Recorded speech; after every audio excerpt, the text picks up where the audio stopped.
Alright, so I'm streaming again at a slightly different time than normal. Time people are actually supposed to be awake, although they're supposed to be at work instead of playing video games. Uh, I almost regret streaming this game because now that I've gotten a little ways into it, I really, really want to play it. And when you've dedicated yourself to streaming it, it's hard to just pick it up every few hours and play a little bit because it's like, oh, but I should probably stream it if I do that, and I don't want to stream more than once a day. But that's all fine. I mean, I could stream more than once a day. No one's watching, so it doesn't matter.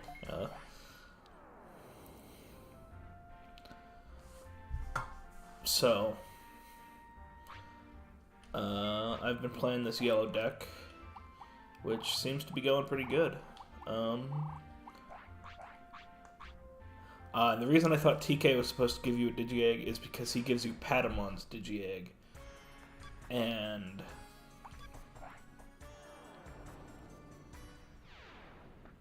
up here is Kari, and she gives you Gatomon's Digi-Egg. So that's what's going on there.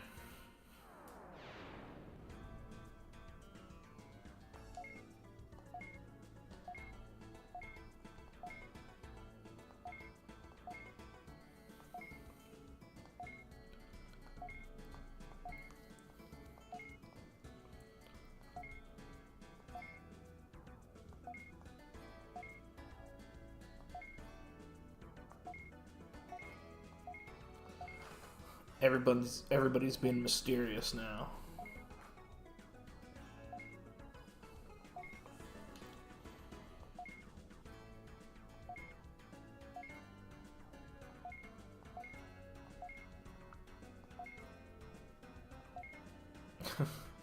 Rules are rules.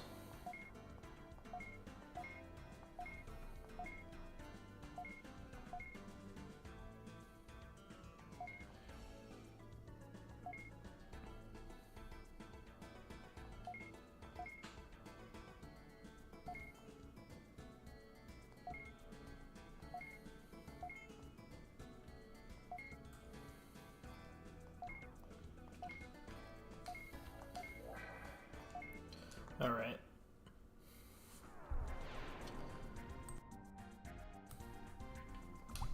So I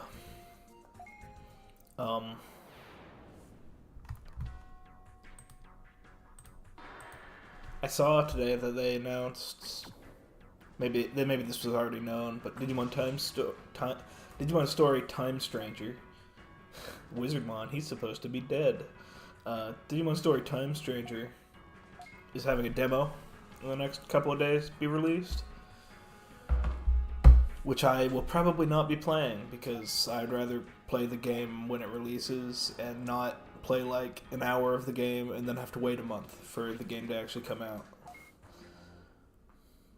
But, well, maybe I could get the demo and stream it or something. Nah, I don't want to do that. I don't want to stream that game because I want to enjoy it.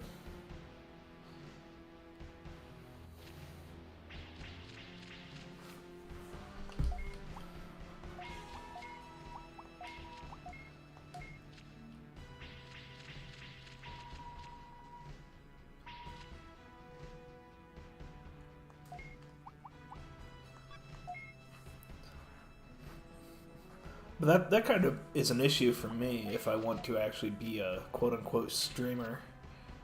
Because I want to enjoy games. And streaming is enjoyable, but I have to keep talking.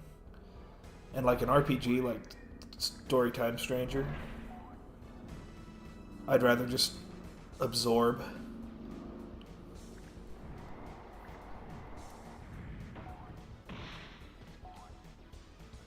Card games like this are like the perfect outlet for streaming.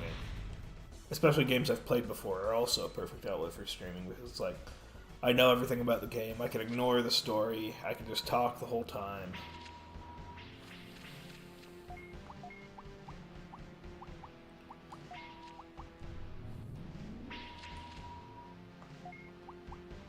Does this have worse stats than Toyaguma? better HP and an actual X ability, but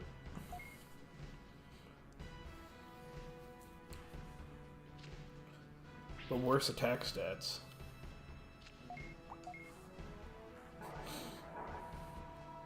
Oh, come on.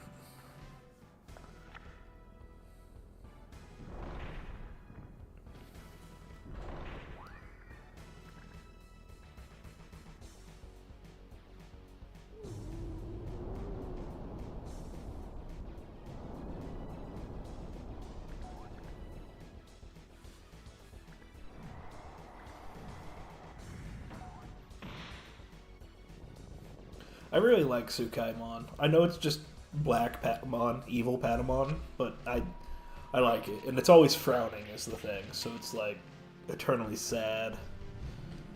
Oh, that's obnoxious. Soulmon. Oh, so I read that this card, this one, is apparently bugged, maybe. Or incorrect. Probably bugged. Because I think that I read that it subtracts 20 DP required.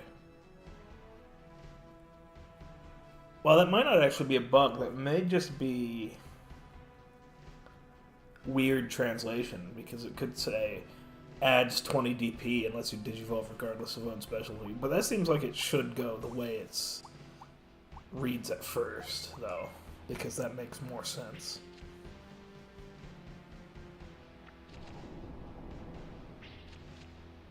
No. Well, that's obnoxious.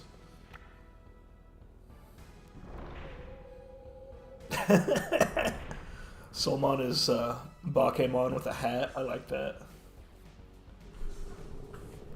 I'm looking this Digimon up.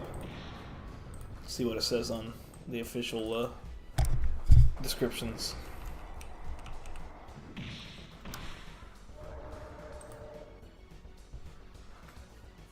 It was a Bakemon that took in data of mages that appear in fantasy stories. The black hat it wears raises its magical power.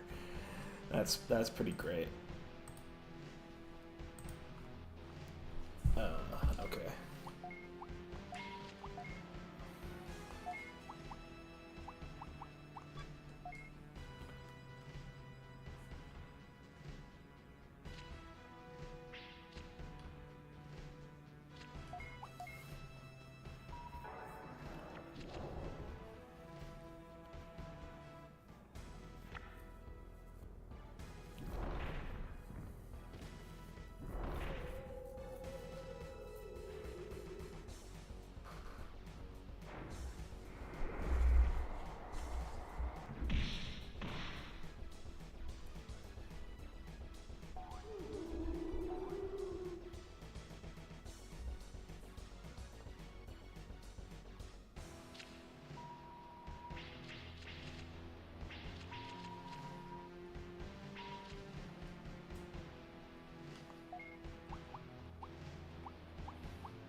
Okay. Oh, I can kill him.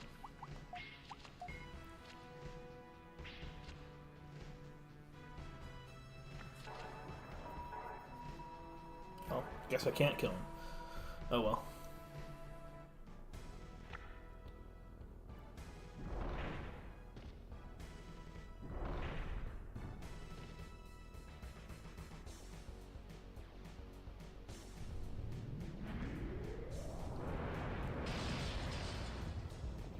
I've noticed that some of these that I call that seem to just be palette swaps aren't really palette swaps. They're slight model alterations. Like Susurimon, the guy I'm fighting right now, is not just a Wizardmon palette swap. His wand is different too.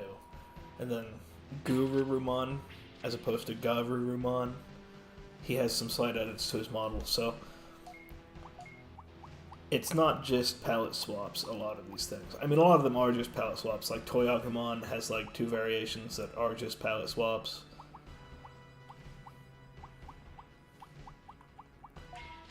But it's interesting that in this, and presumably Digimon World 1, they weren't all just slight palette swaps to save, because Because once you make changes like that, you're not saving space on your disk. You're saving time spent designing. Because you just plop in a model you already made and make some edits to it. But you have to put a whole extra model on your game when you on your game when you actually publish it. But most palette swaps historically have been to save time developing, more so than save space on your game cartridge or disc.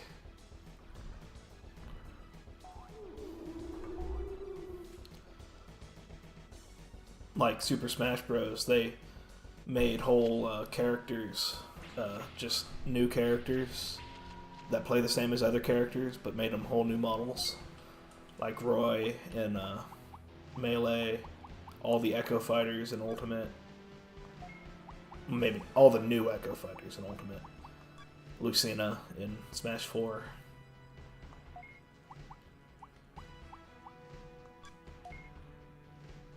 It's really annoying that he turned me to dark.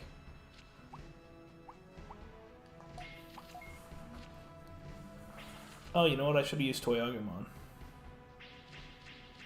Oh no, he would have killed me if I did that.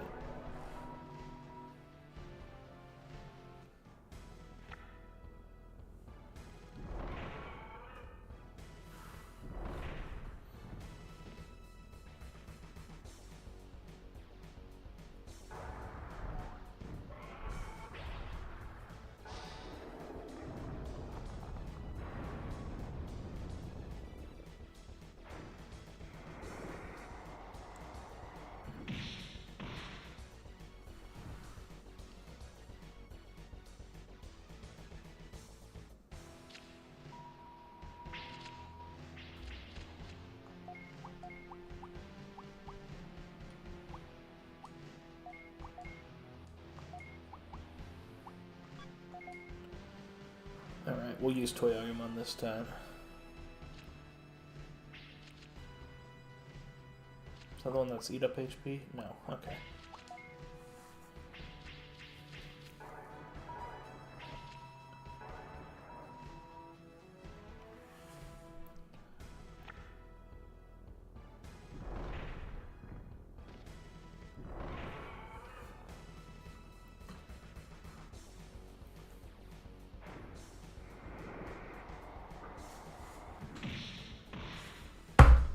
Oops. They really just made Toyagumon the best card in the game for no particular reason.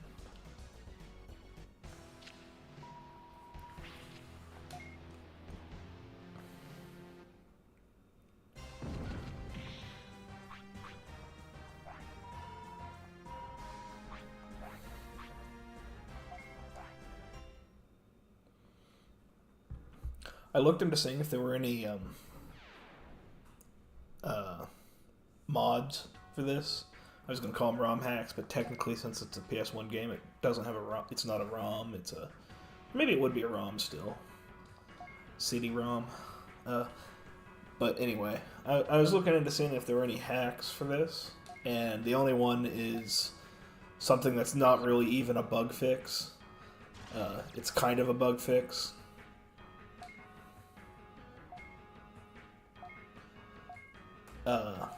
You can't get all the Digiparts if you have Vmon, Gatomon, Wormmon as your selection. And so to fix that, this one presumably adds in some way to get that last one if you pick that combo. And that's not really a bug, other than it will perpetually say 99.7% when you have gotten everything that you possibly can. That's a good hand.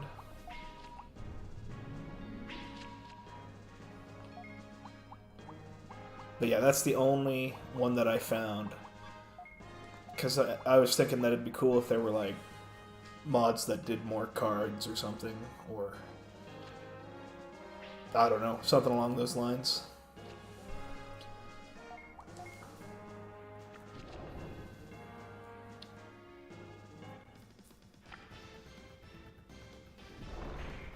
So I've been thinking like what I would do if I were to expand this game, make a sequel, make a mod. I don't know. Obviously that won't ever happen, but it's like, and obviously they won't ever make an official sequel to this because it's been 25 years, and also there's a new card game that they'd rather tie into, which they're making a simulator for that now, so that's good. But anyway, first off, there's no blue partner, so I would pick a partner. I would pick a card to pick a Digimon to be a blue partner. I don't know what Digimon that would be though, because like, oh, I should have done X because he's just gonna kill me. Terriermon is a natural pick for an additional partner because he was in the O2 movie and can armor digivolve to Rapidmon, Gold Rapidmon. But see, I would make Terriermon green, not blue. Since in this game, they're explicitly types, they're not just colors. So blue is supposed to be water, ice. Not that they stick to that 100%, because like, okay, I need Digimon.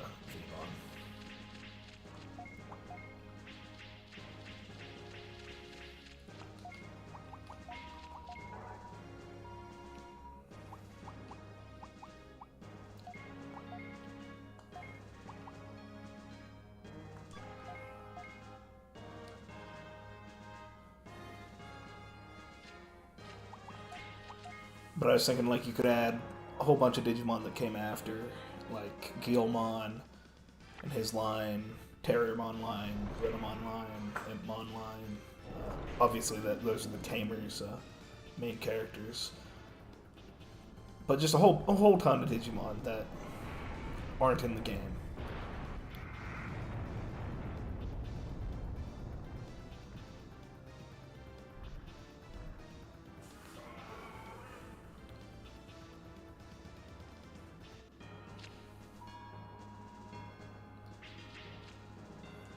But yeah,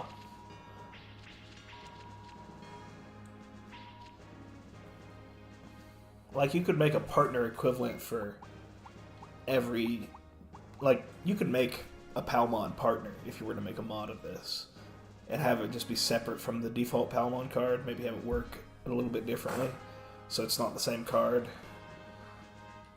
Of course, then the question is, how do you deal with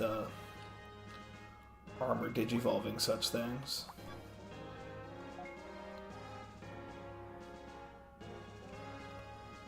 Of course, it's probably difficult to mod this game.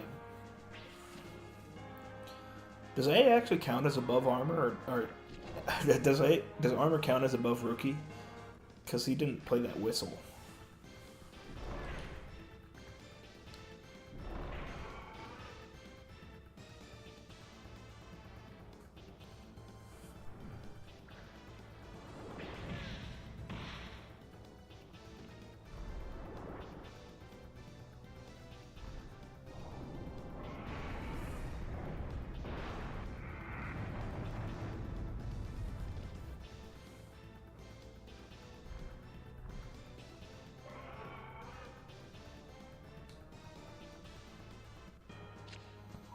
Yeah, I don't know how hard this game would be to mod. Probably exceedingly difficult and not at all worth it, but that might actually be good.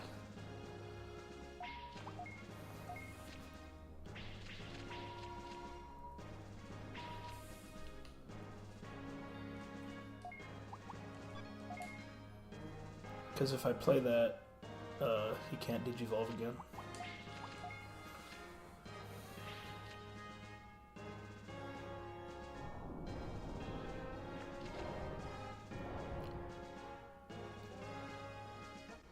But I win anyway, okay.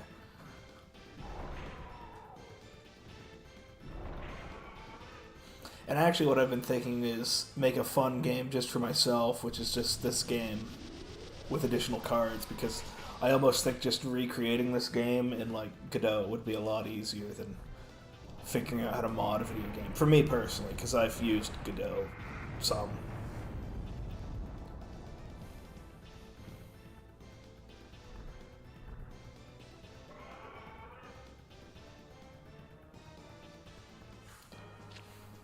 But a mod would be probably easier to actually distribute, like to convince people to actually play. But maybe not. People will play fan games and stuff, so especially Digimon fans.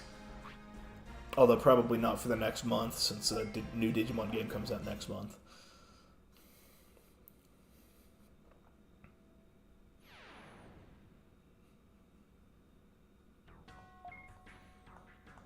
Another mod that would be interesting to make for this game would be one that actually makes the AI play well.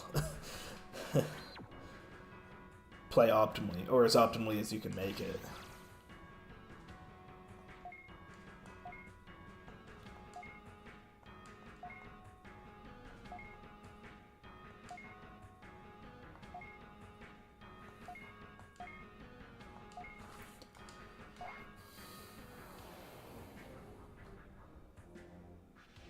Because the AI in this game is not spectacular, particularly the earlier areas where it's almost playing randomly.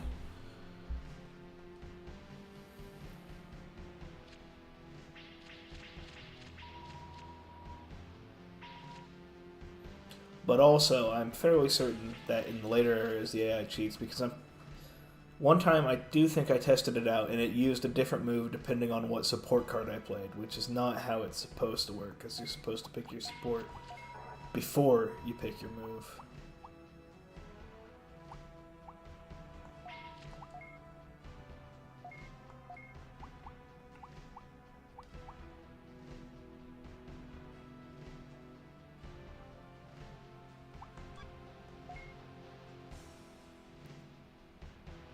Wait, did I say that right? You're supposed to pick your move before you pick your support. I feel like I said that backwards.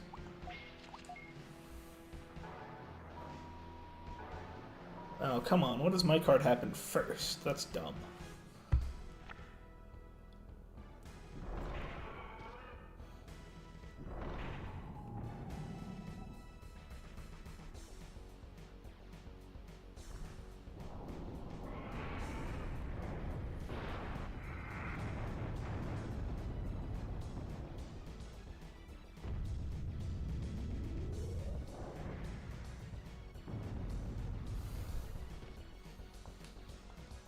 Okay, so A does count as above R.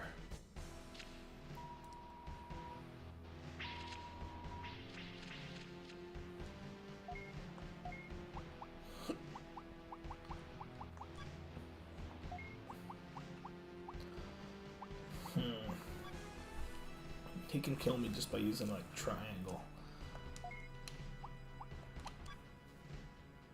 But I'll use X, just in case.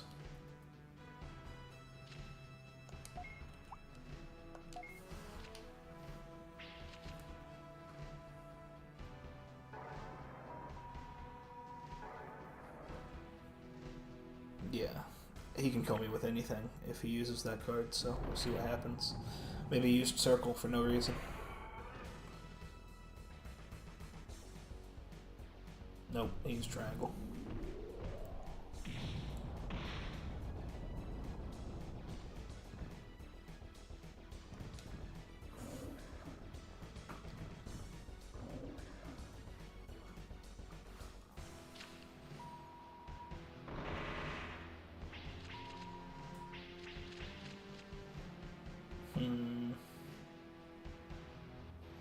I guess it's fine, whatever I play.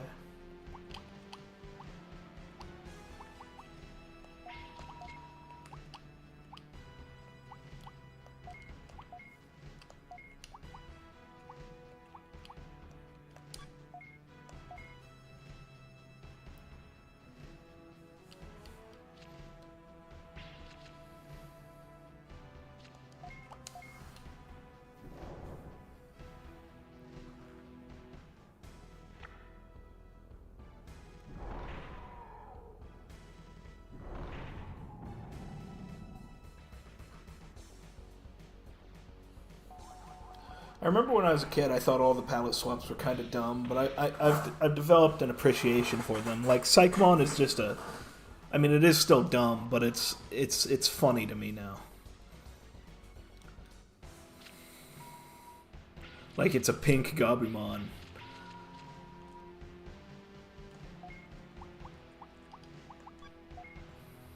Um,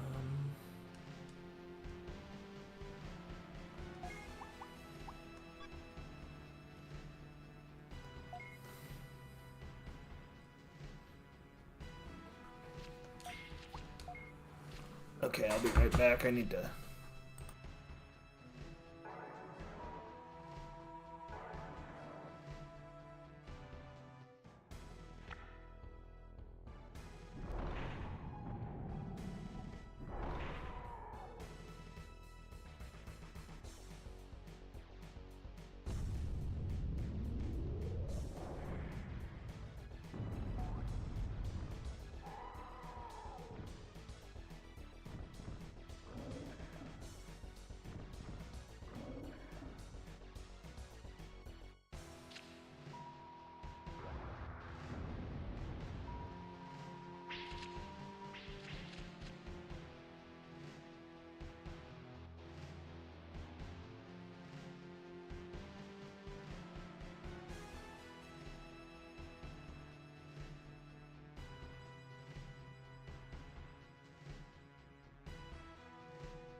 Okay, I'm back. Sorry about that.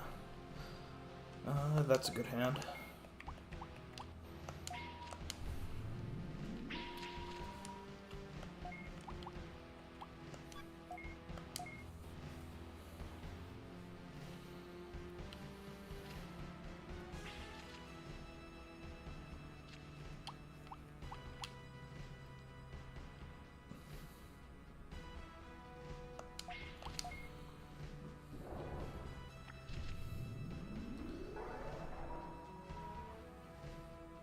That might be good. I don't know.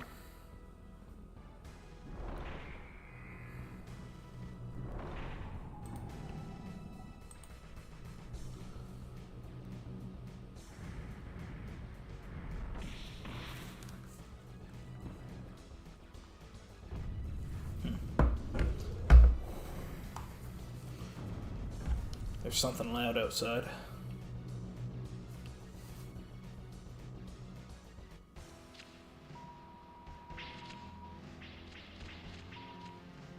Like a truck or something.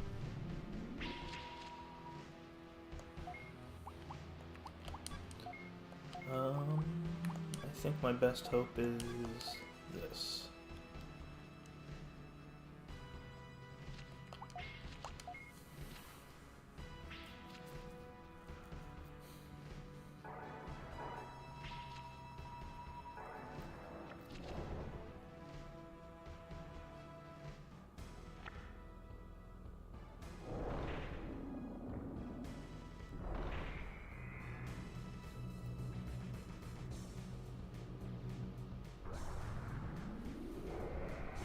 Okay, now I'm actually wondering what's going on outside because I'm hearing people talk too.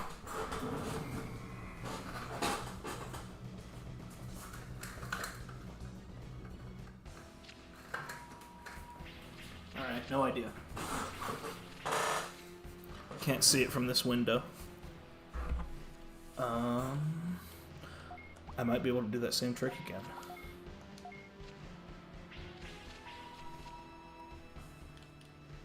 Other than he's got X to 0. Although, if this doesn't work, it doesn't matter. Because he won't be able to kill... Well, he might be able to kill me. Maybe I should use this instead.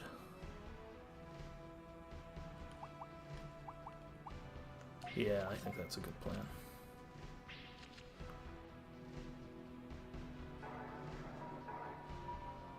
Oh. Well, I lose. Okay.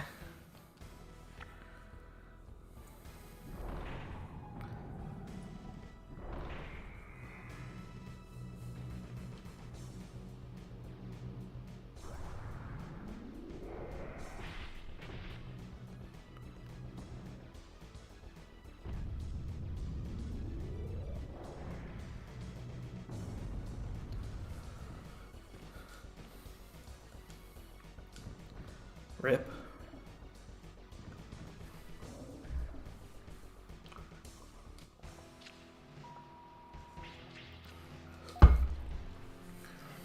Well, that was close.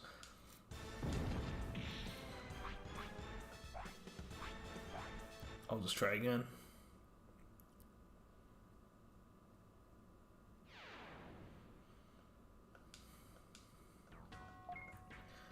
Biggest issue is these yellow champions are not particularly good.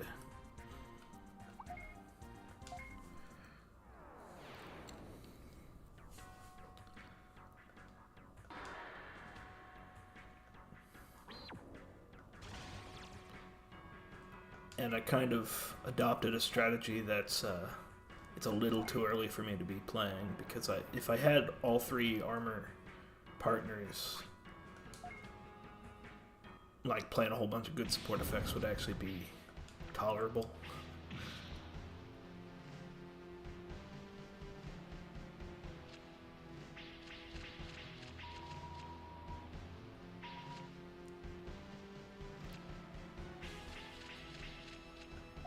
Alright, there we go.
I know what to do. Use X, and then use the reason I played this card in the first place.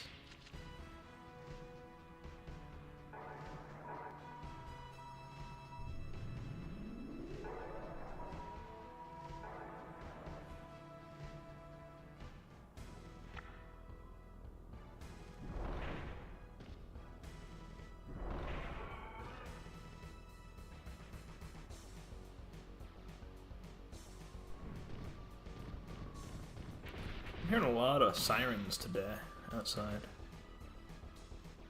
I live fairly close to a major road, so it's mostly police. Getting speeders.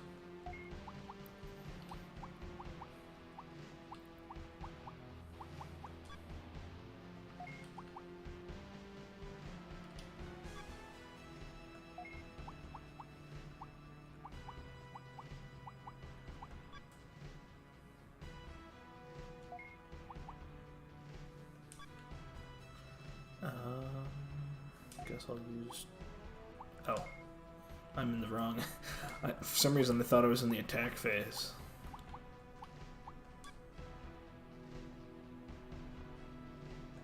Actually, I think I want another Sandyon Mamon, and that way his support card he's got there can't be used.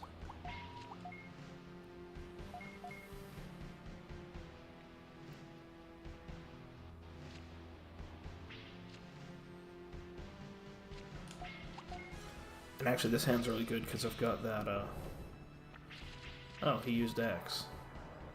I didn't even think of that as an option.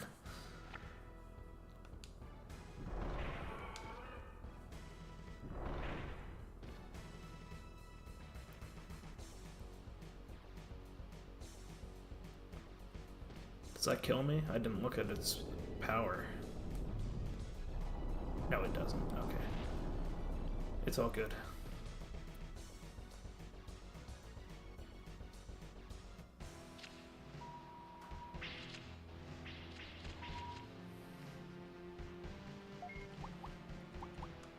Actually, with any luck, he'll kill me this turn. I mean, I don't see any way for him to not kill me this turn, so I can use this card.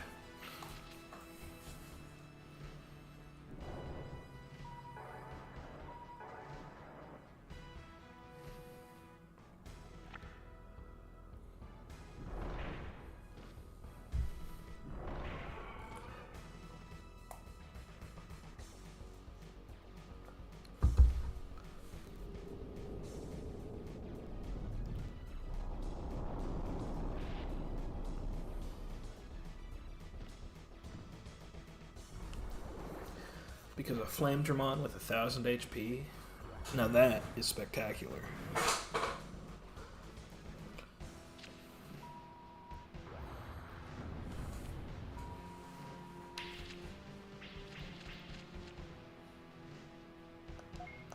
Although, I'll probably just use Toyagumon.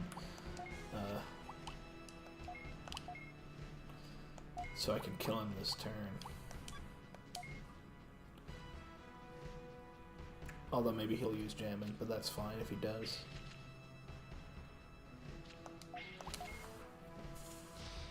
Okay, yeah, that's fine.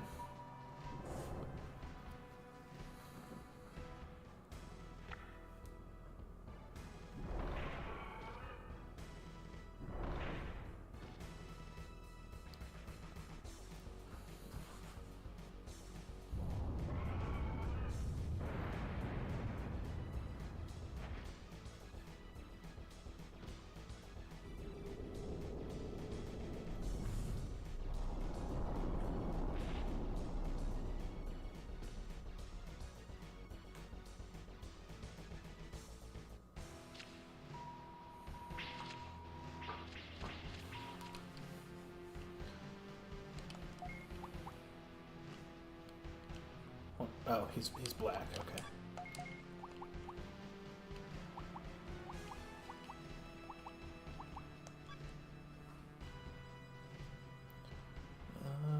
He can't kill me, so triangle.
anything even stop me from using circle?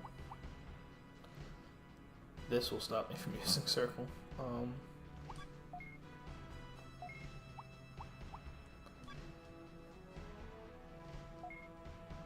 I mean, not stop me from using circle, but...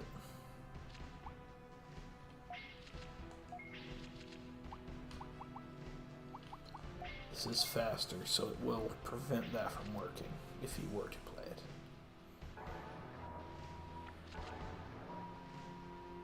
Oh. Well, that's obnoxious.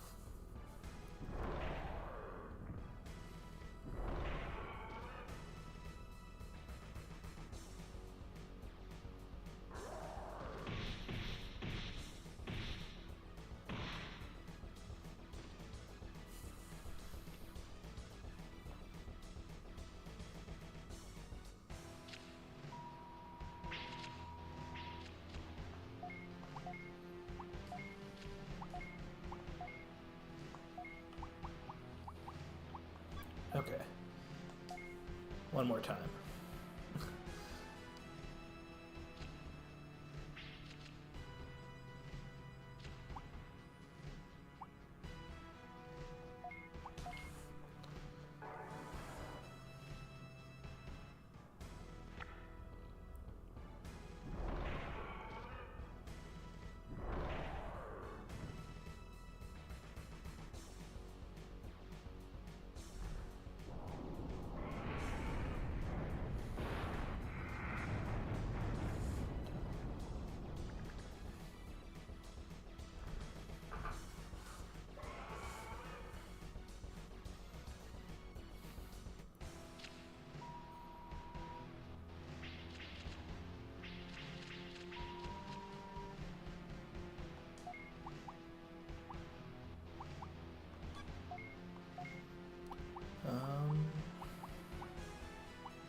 I think I die unless he uses X. So, I'll use X. And we'll reduce his HP.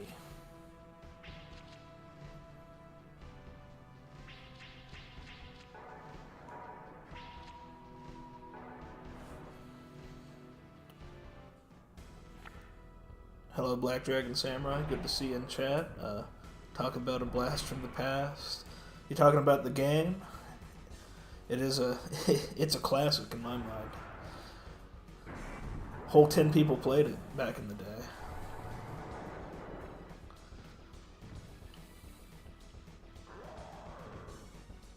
Oh, hello, Ludolpha. Good to see you again. I'm doing well. Still playing Digital Card Battle here.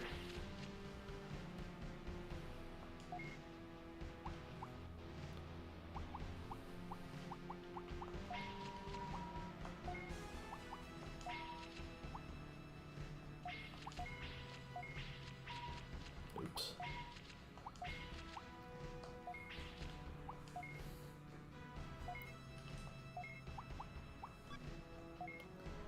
Alright, hopefully I can kill him this turn. We'll see what support he uses.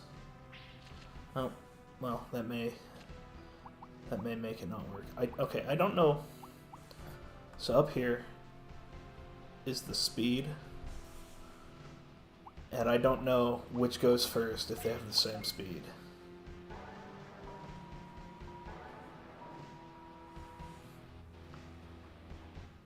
I was not watching the powers change, so I don't know which happened first.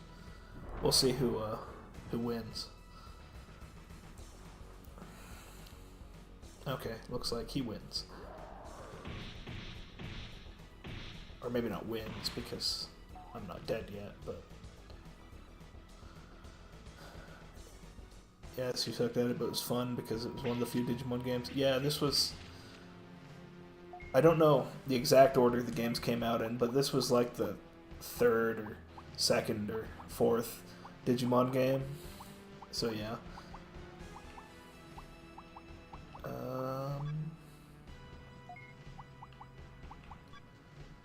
He can kill me with triangle.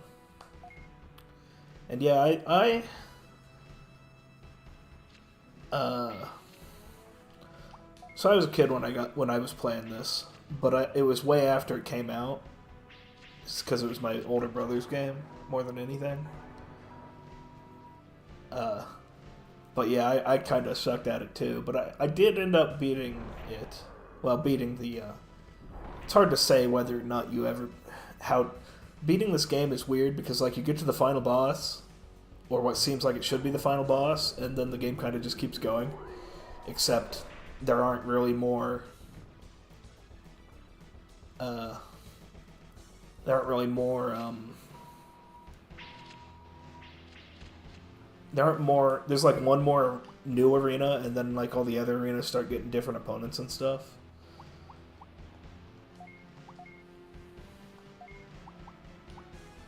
He didn't kill me. I was lucky. Second or third because World 3 had an advertisement for it. Yeah. Well, technically this is a sequel to a game that only came out in Japan, too. And then I think there was like one Digimon game that actually came out before Digimon World, or maybe right after it, that was also Japan only. So it's weird to start counting things, because like you gotta consider which ones only are in Japan and which ones are elsewhere. So I think I can kill him just by using Circle.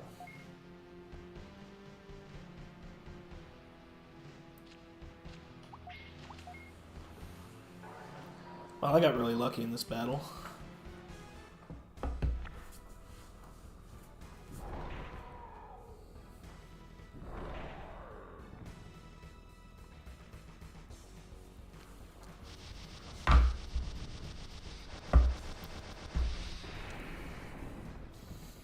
Did I ever play the original Digibattle card game? No, I never actually played it. I think I had a few cards for it.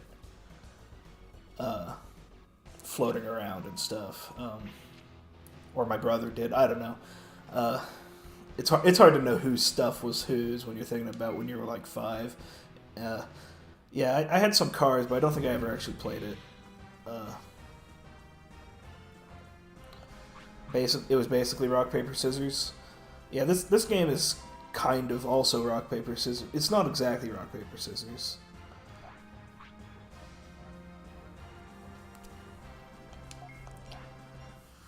I think this game is not at all based on that first card game. Or maybe it's like extremely superficially based on it. Or the other way around. I don't know which one came out first.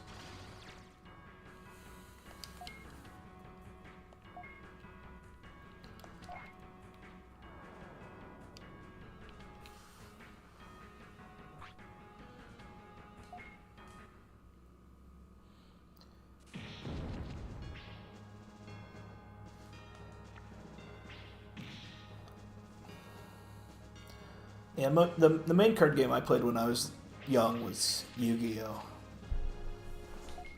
But also Pokemon, and later Magic the Gathering. You know, the normal things that people play.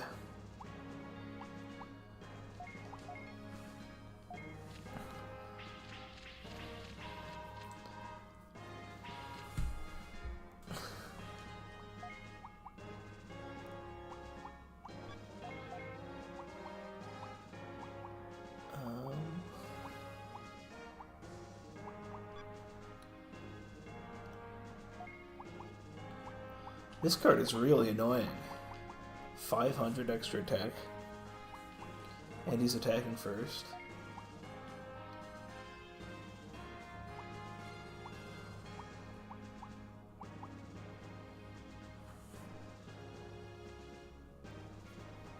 Yu-Gi-Oh's been your main TCG. Yeah, I have played Master Duel quite a bit. That's the main way I play it, because I don't really... I'm an antisocial person, so being able to play TCGs alone in my room is a lot of fun. I don't know what button to use here. I might just lose no matter what.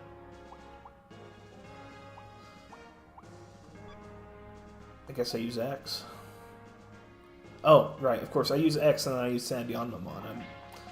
I'm just completely forgetting the entire strategy of my deck. I have tried out the new Digimon card game with some people and by myself and so on and so forth. The new one's pretty fun. Obviously, it's not the same as the old one at all, but yeah. We did talk about that the last time you were in my chat, Ludolpha. Your friends got you started on Digimon because it was the non-mainstream game. Yeah, I have a tendency to also gravitate towards things that are not mainstream because it makes me feel special.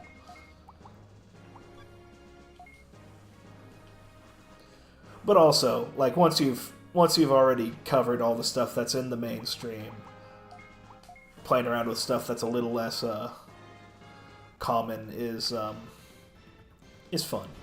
You feel the new one is better. It probably is better. I mean, I haven't ever played the old one, so I can't compare it, but the old one is probably less well designed because there's been 25, 30 years of card game design theory floating around since then. The new one reminds you of Battle Spirits. Yeah, well, actually, see, that's almost the issue with getting into Bandai card games. They have, like, 8. They have Battle Spirits. They have, like, they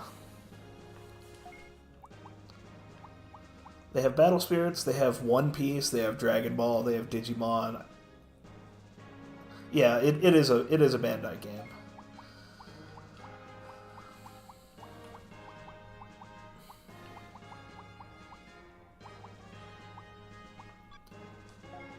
What do these two cards do?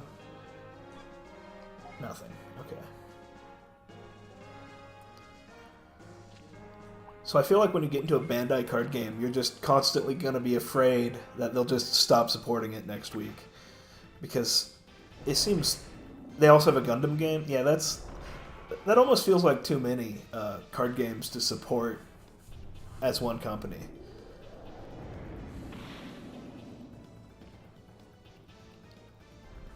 Although maybe they all sell great to collectors, and so they don't even have to care about people actually playing them. So at that point, I guess the question is, when do collectors give up on collecting?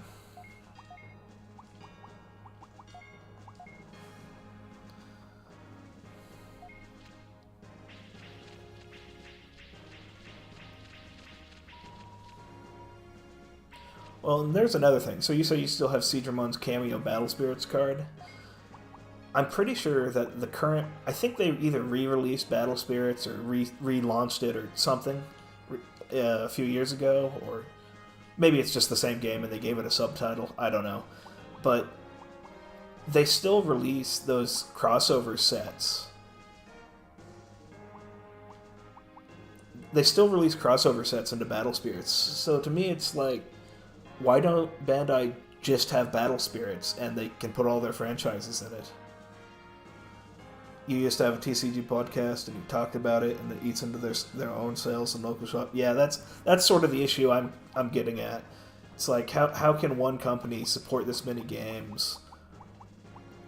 And it probably bypasses the local shop and is just, Amazon type sales, wholesale, to a collector who doesn't even care about the game itself, just cares about the art on the cards.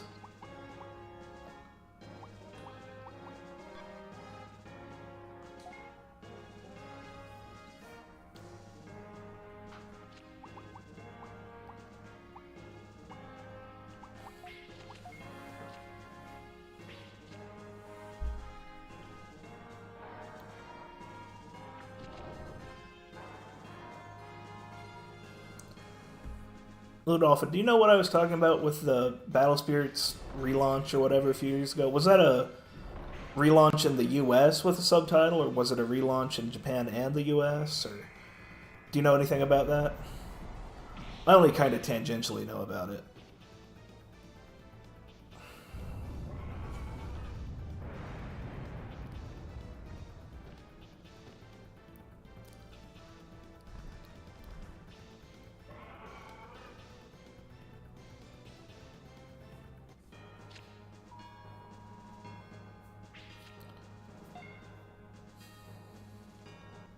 It was just a US relaunch. So was it the same game, just hadn't been sold in the US for a while? That makes sense.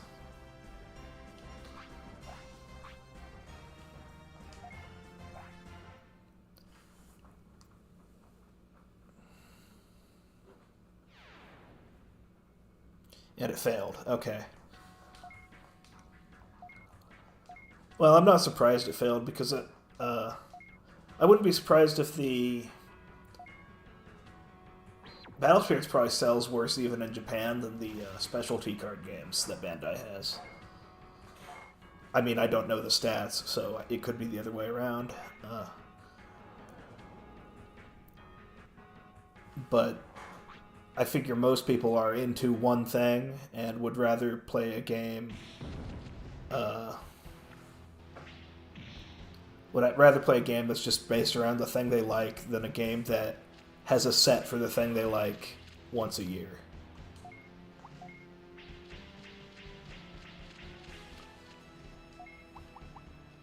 It died within a year and a half. Well, see, obviously, since I didn't even know that, I obviously wasn't the person who got into it, so it didn't work on me.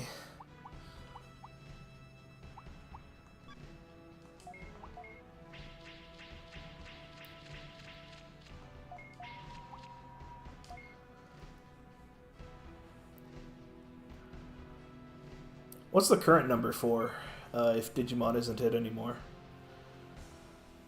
Because I've Dragon Ball maybe. But see, that's the issue. Bandai is competing with themselves. If it is number 4.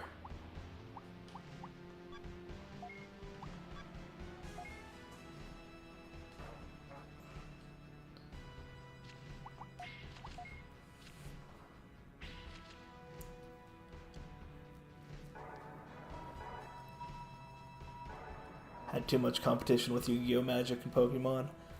Yeah, well, that's the issue with any TCG.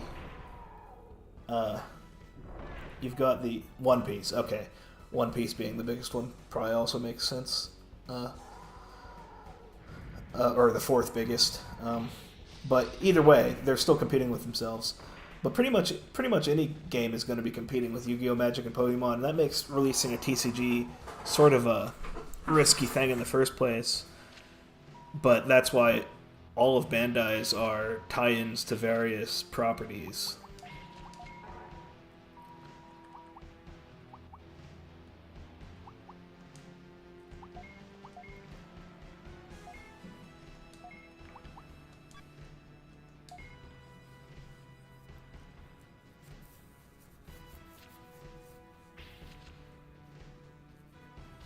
One Piece introduced rotation. Yeah. I get why rotation is good for a card game, and I get why people don't like it. And as a business, you probably shouldn't have set rotation if you're introducing a new card game.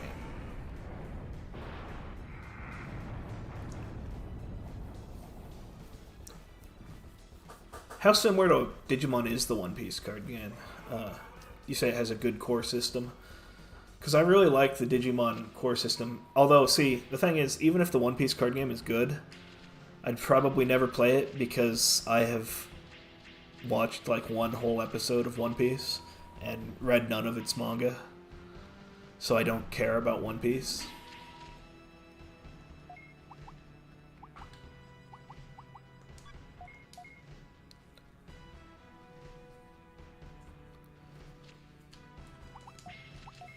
But see, I would play Digimon. And I would like to get into Digimon, but the only locals here, as I said last time to you, Ludolpha, the only locals here is at a time I can't go, at least for the next few months. So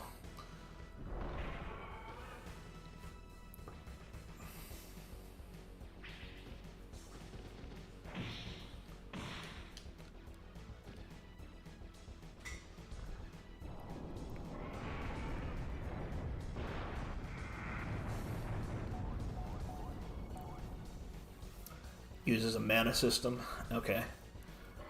Yeah, I really like the way the counter moves back and forth in the Digimon card game, because that feels, I don't know. There's something about that. It feels different than every other game, but in a way that's still fun. Yeah, you're excited for Digimon Elysion. I am excited for Digimon Elysion. I'll probably stream that quite a bit once it comes out, whenever that comes out, because it still doesn't even have a release date. But I think they have some sort of Digimon event this month. They'll probably announce. Hopefully, they'll announce a release date then.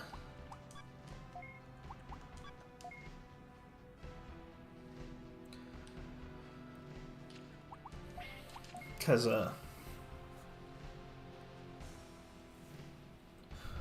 but it'll probably either come out January or. I mean, they had that beta for it like a month ago that I didn't get into. I think it's going to be mostly phones, at least iOS and Android. Hopefully, they put it on Steam or consoles somehow. If it's only on phones, though, I'll probably try to figure out a way to emulate it on my computer so that I can stream it. It's going to be on PC? Okay, I didn't see that they were going to put it on PC, but if it's on PC, that's going to be great, because that'll make streaming it easy. Because I don't want to mess with Android emulators and stuff. Not that that's a hard thing to do, but it's just irritating.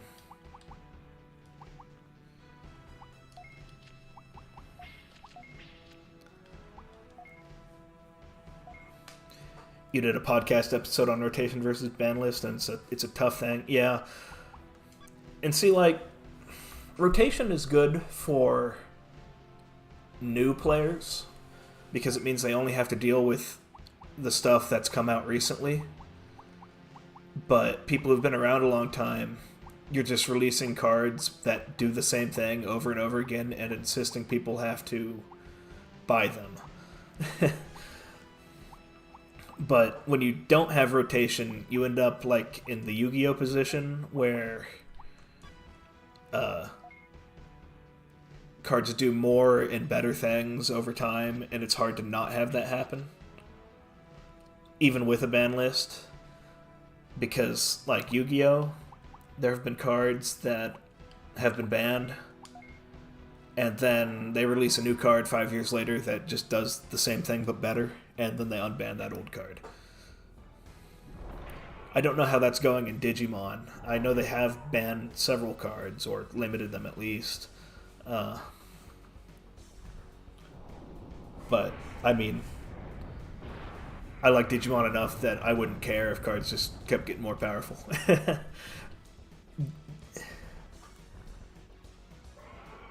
Oh yeah, that is another problem. Rulings with old cards. Especially in Yu-Gi-Oh! Where, like, for the first 10 years of its existence, 12 years, the cards were just written in the most bizarre ways.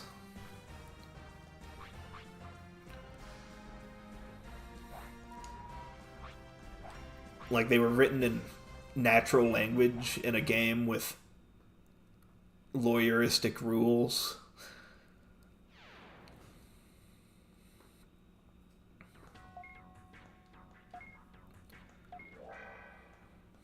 Like, I don't know how people dealt with Yu-Gi-Oh's cost versus effect rules before the problem-solving card text where they put the semicolon in between the cost and the effect. Because it's like, so I have to know whether or not this is a cost or an effect, but there's nothing on the card to indicate whether it's a cost or an effect.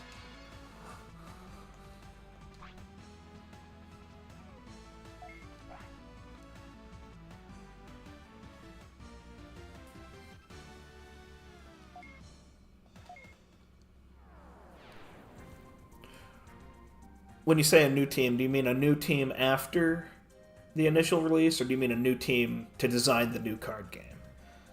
Because that was what I was saying earlier about 25 years of card game design theory. Because before that point, like Yu-Gi-Oh! Magic, just released cards without like any thought into the term life of a game. Yeah, okay. So you're saying, yeah, the older cards are a little too strong. Yeah, like, and I think that's just an issue with any card game because you don't really know how the game is actually going to end up playing even after you've made the rules in the first set. So a lot of the early cards end up either being garbage or the most overpowered things to ever exist.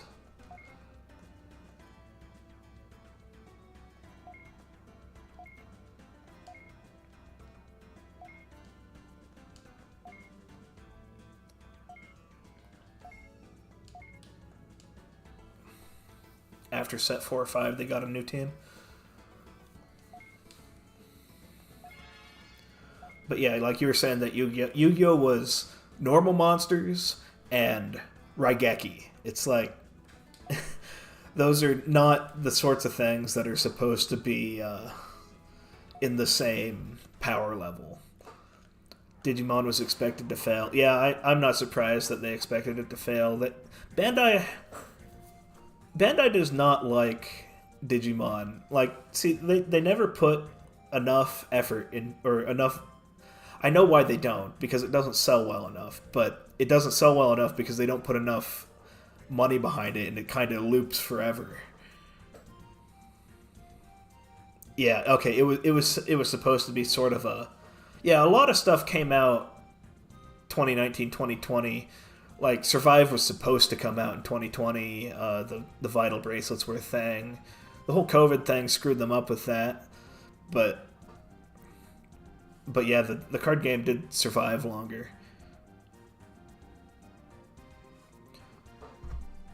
Cardfight Vanguard. I know nothing about Cardfight Vanguard, but I seems like the people who play it like it.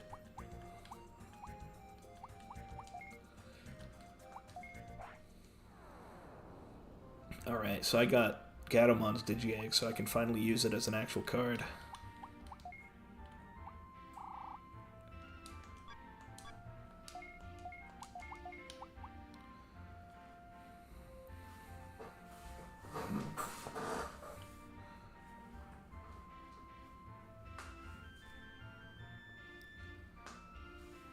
A choice ban list? Is that like where you get to pick one of these cards, but not both of them?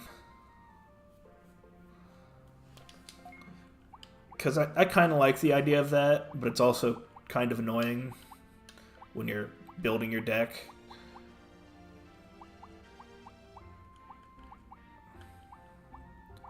See, I don't think I can use this and one of these. Yeah.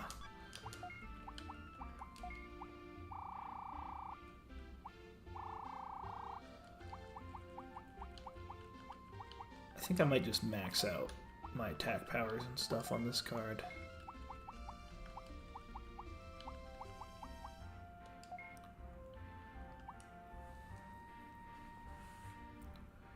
Okay, yeah, that sounds like what I was describing, where you can't play both of these cards. You just got to pick one.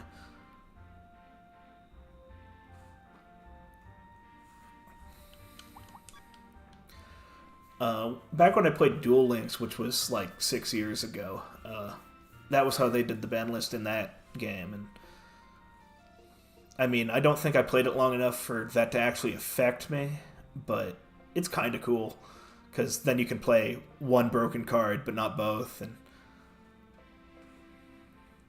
I like the idea, at least, especially when there's combos instead of just overpowered cards.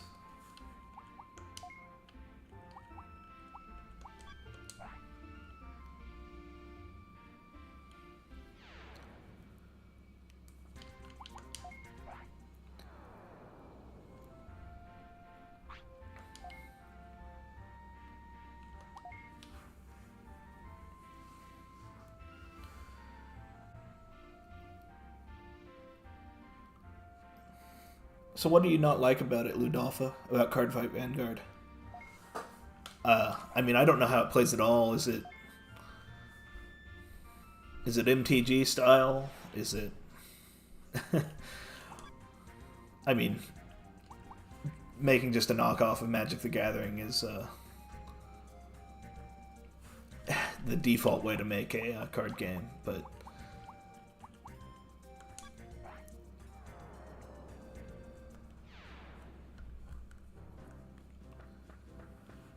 they have a great community. Yeah, that's what I was saying about. I've never looked at I've never looked at Cardfight Vanguard at all, but it does seem like the people who like it really like it, and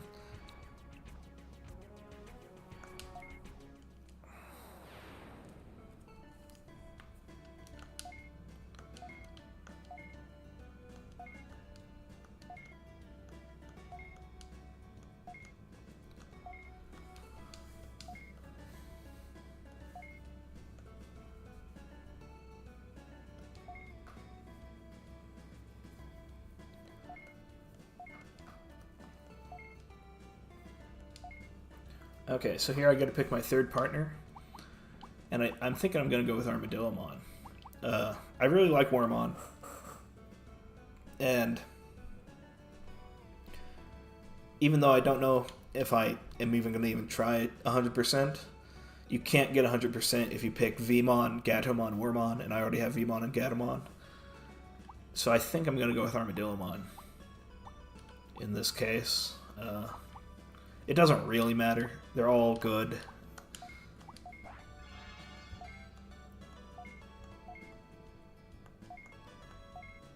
Can I battle him now? No, I can battle him later.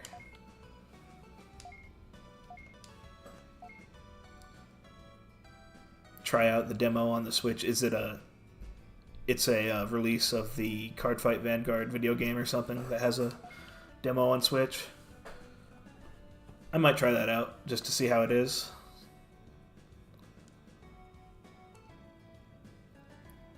You hated the limits on deck building. Oh yeah, I think I did hear something about that, and I wasn't a big fan. Like you can only play one type or something, like at all.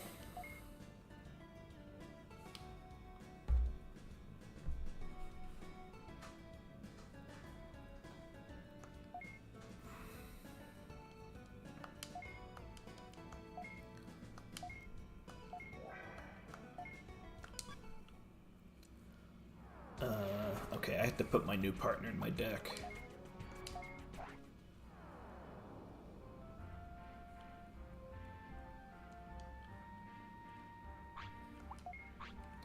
Okay, I don't think I'm going to play this red deck anymore.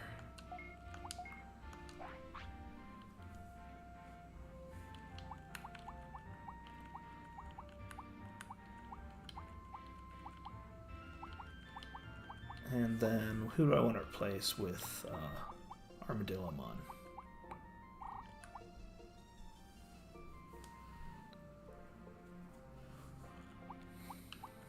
Starter decks are cheap. Yeah, I kind of I like picking up just starter decks and then playing them with somebody and then never actually getting into games. Because it's fun to just throw out two decks that kind of suck and play them with each other. I have like 8 Digimon starter decks.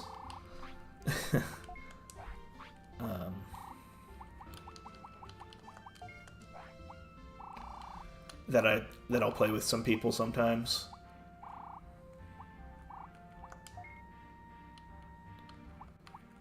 Actually, I think I want more Psychmons then.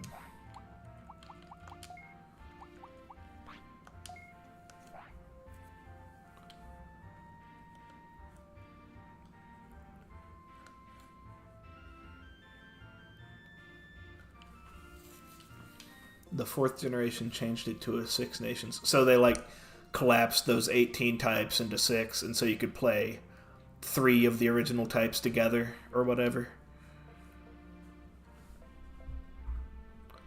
Yeah, okay. You wanted to go in with a blind new player experience. That's the issue with all card games, where it's like the way they intend for you to get cards is buying packs, but the only way to get the cards you want really is to buy cards from people who bought the packs, because otherwise you just end up with a bunch of cards that don't play together.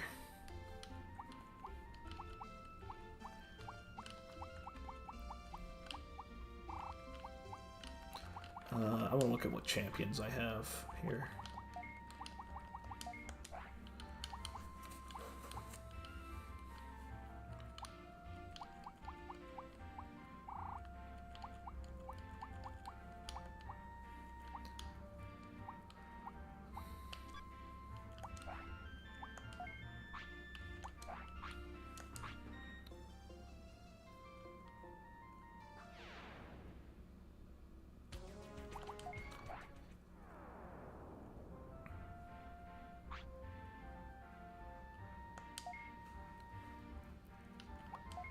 In the Eternal format? Okay.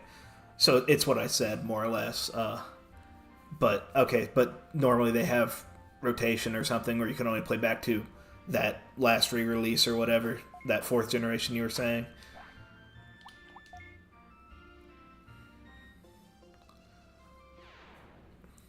Yeah, well, yeah, if it was 18, that's a lot of... Uh, that's a lot of types to have if you're going to lock people into one permanently.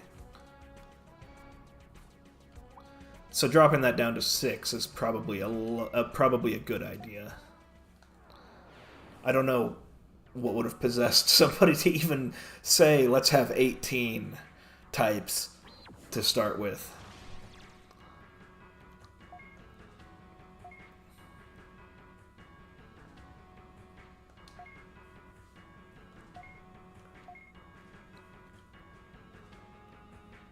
And so is every card in one of those 6 types? Or 18 back when it was that? Or were there colorless cards also?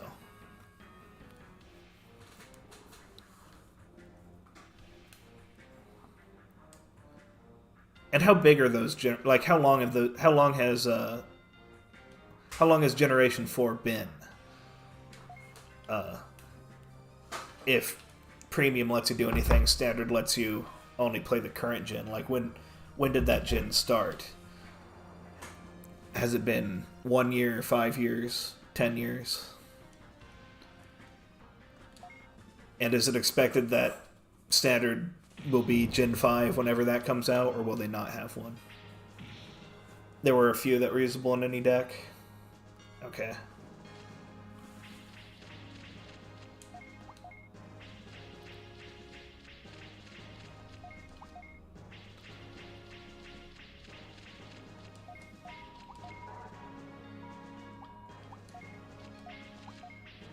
Started 2 years ago? Okay.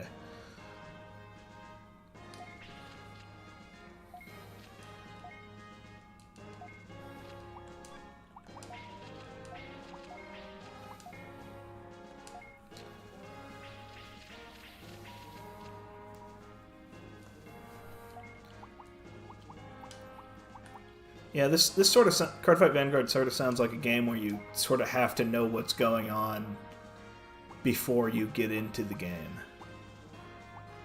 Which, if you're a card game player, is fine. But if you're trying to attract people who aren't already card game players, you may have trouble doing that.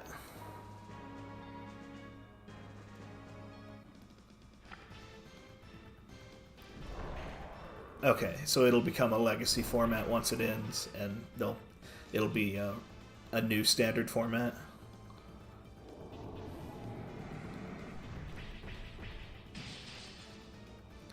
And maybe when you make a new card game, you don't even try to attract people who don't already play card games, because you'll expect that they get into card games via Pokemon, Yu-Gi-Oh, or Magic, and then you're just trying to attract people off of those games based on your better system or whatever.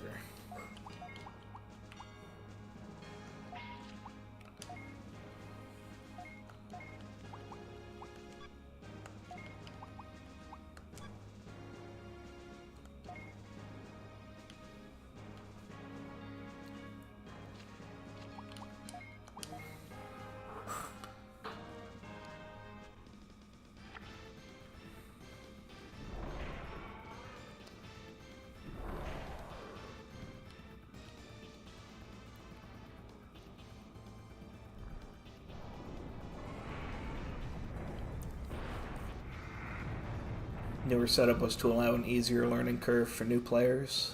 Yeah, because 18 versus 6 is a... You almost feel locked. 18, like, that's a lot. I know I said that already, but I don't know how... I wonder how they landed on that number initially.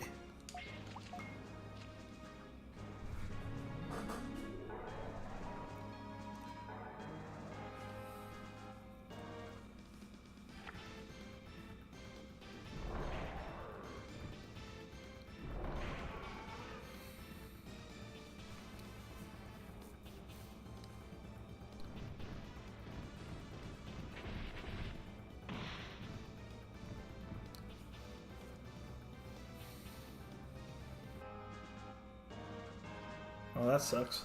Okay. My chat... my thing disconnected again.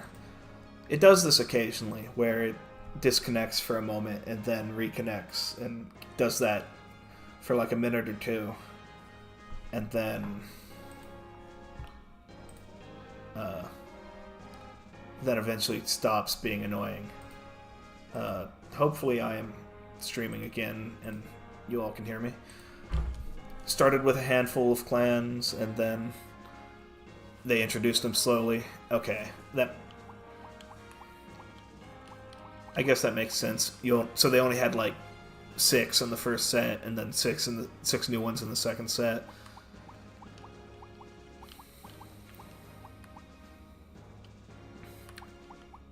Let's see, what card do I want to play here? I don't think I want to play any card.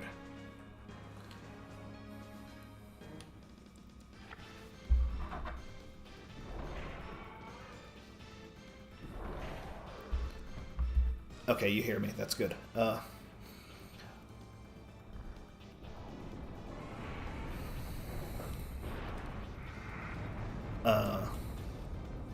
don't know. It just feels like when there's so many and you have to only play one of them, you're pretty much just locked into a pre-built strategy.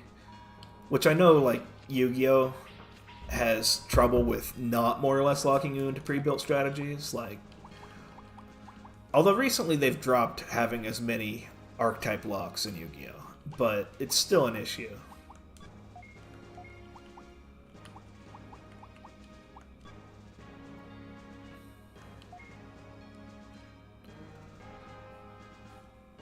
I used triangle when I probably should have used circle.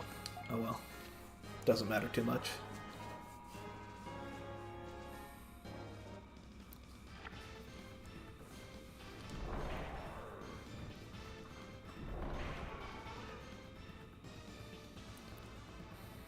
Actually, the biggest problem with Yu-Gi-Oh! Now is that the worst archetypes, like archetypes that aren't even good mechanics to begin with, lock you into the archetype still, while really powerful ones don't. And it doesn't... It's the weirdest game design I've ever seen. I think they're backing off of that, and now most of them don't, but it's just weird. I don't know why they decided to make it like that. This opponent's really easy. I think the idea is that he only plays rookies, and then he has a bunch of cards that power him up, but I think the AI just doesn't get how to play it. Or it's just a bad deck. Because it's also Goburimon, and he's supposed to be gross and dumb.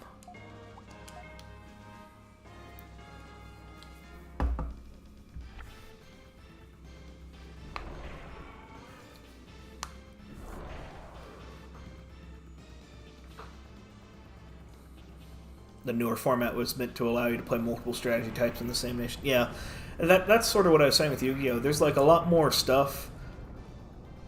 For like 10 years, everything was based on the archetypes in the name. Like, Red Eyes could only interact with Red Eyes.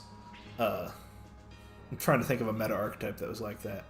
Did Spiral lock you into Spiral? Something like that. But no, Spiral didn't really lock you. Hero locks you into Hero. But now there's a lot more type-based, and attribute, which was, I think, the initial idea of Yu-Gi-Oh! Was that you'd be playing just your own type and just your own attribute. And now they're moving back to that a little more than it has been, which is kind of fun because it lets you mix stuff together more. It leads to overpowered stuff, but I don't know.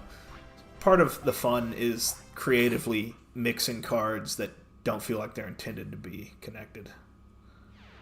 Yeah, Fiends with Unchained. That's sort of like, yeah, like the U-Bell Unchained, the U-Bell Fiendsmith Unchained. Fiendsmith is obviously one of the most powerful things in Yu-Gi-Oh! At the moment, or at least up there. And it doesn't lock you at all, and it plays well with any sort of Fiend deck.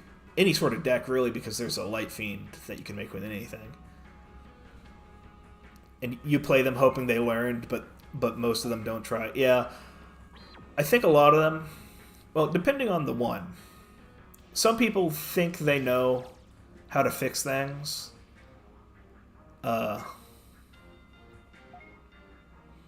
Some people think they know the golden ticket to fixing things, and they don't.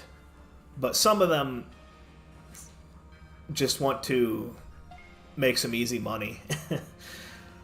Like you were saying that the Digimon card game, the new Digimon card game, was just supposed to tie into a whole bunch of new Digimon stuff, so they initially didn't care too much.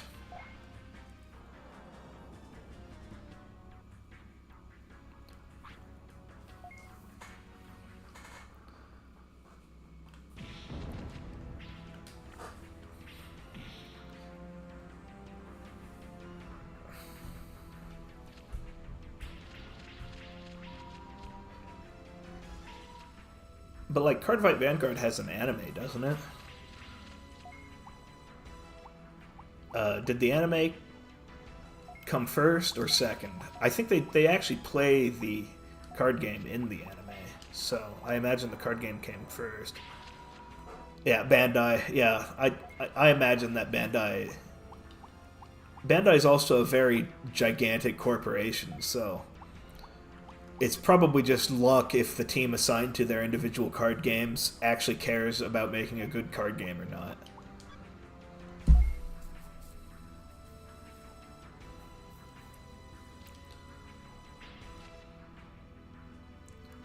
But the thing is, I think that Digimon tends to get people working for it at Bandai that actually kind of care about Digimon to some extent, because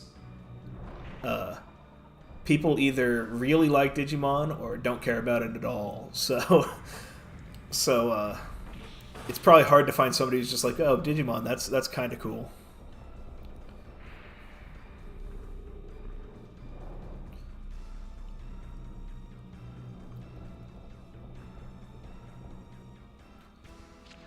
Okay, so the anime and the game project were sort of a single thing with Cardfight Vanguard.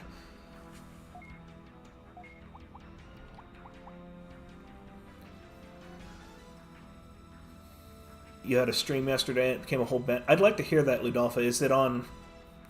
What's the channel called? Is it Ludolpha or is it something else?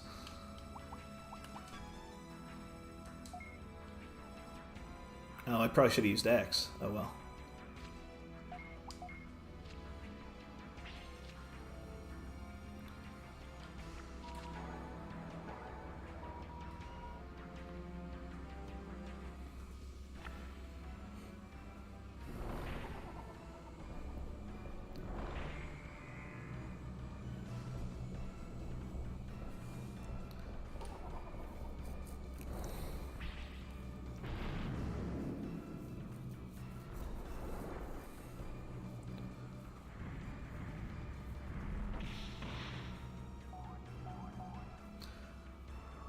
Oh yeah, Bandai model kits. Yeah, I've looked at Bandai model kits, and they're a lot of the time they're real expensive.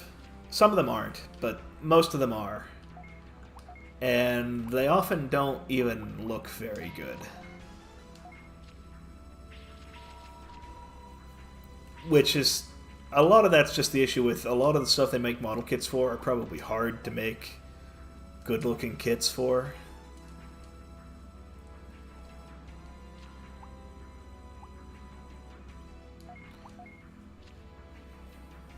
What sort of model kits are you talking about? Probably not Gundam. Is Gundam even Bandai? The model kits? Uh, well, I'm talking about. Well, I can't even think. Okay, now I'm wondering if I'm even talking about Bandai model kits. Because, like, there have been some, like, Mega Man model kits that look terrible. Some of them look really good. Most of the Digimon ones look okay.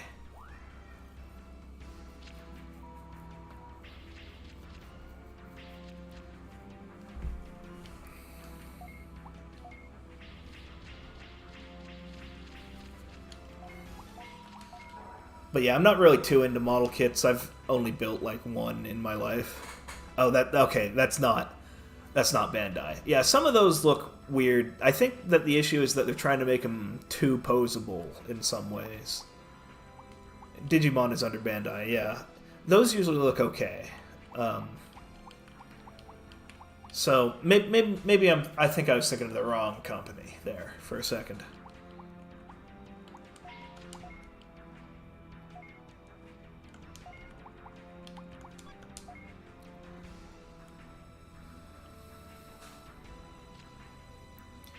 But actually, the issue. So you were saying premium Bandai, and the issue there is that they're really trying to get you with the limited time thing. Isn't premium Bandai usually limited time? P Bandai, whatever it's called.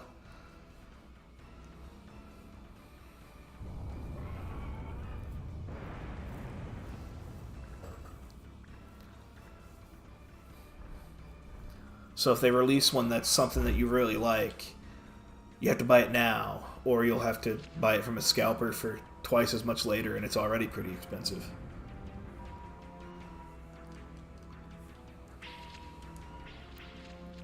Yeah, the products don't feel special, but they're limited time. Yeah, that's the issue. And in that case, it really feels like they're just trying to. They're not trying to expand their consumer base. They're just trying to exploit the consumer base they already have. Because there are a lot of people who would probably enjoy some of these model kits, but they never get a chance to see them because they aren't already into the model kits.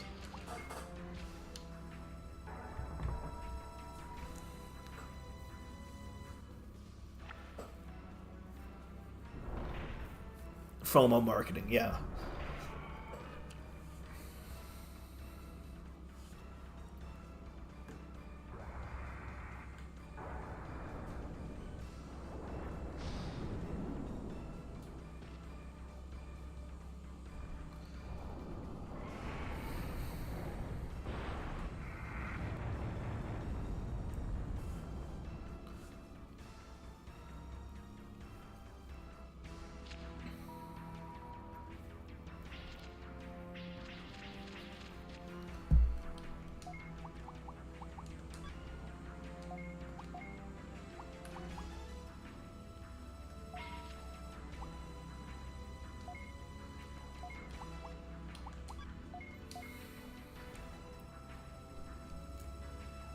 Yeah, and people want them. So yeah, it ends up on the scalper market going for way too much money for stuff that only costs like $1 to produce.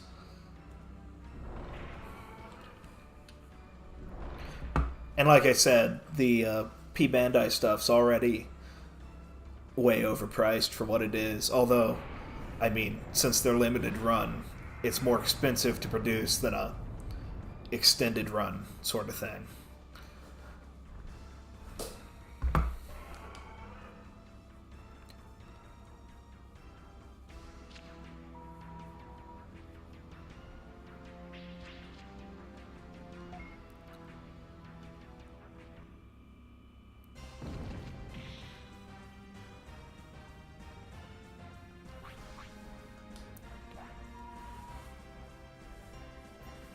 what's a mission pack set for a P Bandai kit? You say it's $30. $30 is quite a bit of money, and if it's a lazy, tiny product, it's yeah.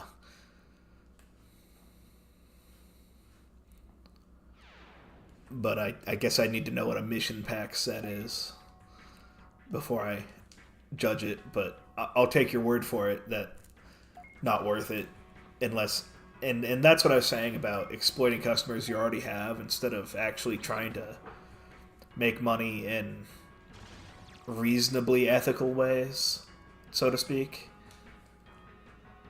It's an add-on. Yeah, okay, that's sort of what I was thinking it would be. So it's like a gun for your model or whatever.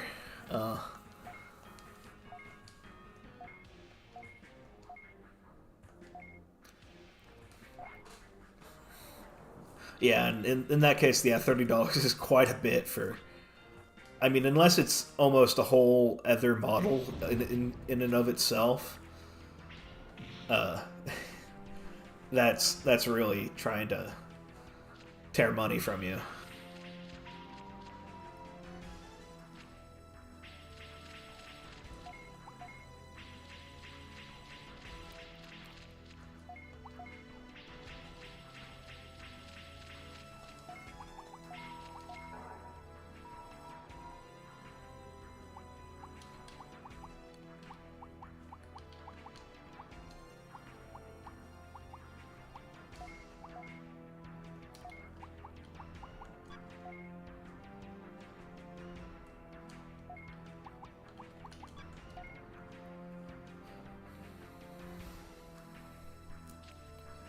There's nothing more disappointing than dropping $30 pieces that look like they're worth less than $5. Yeah, that's...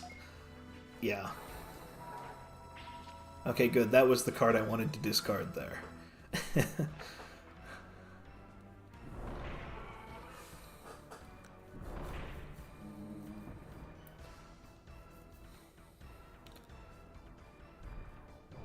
But, like, I think almost... Do they even make Digimon kits that aren't Premium Bandai? Obviously, I don't look into it too often, but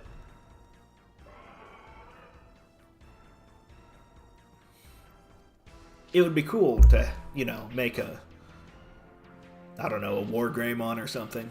But then they're kind of hard to find, even.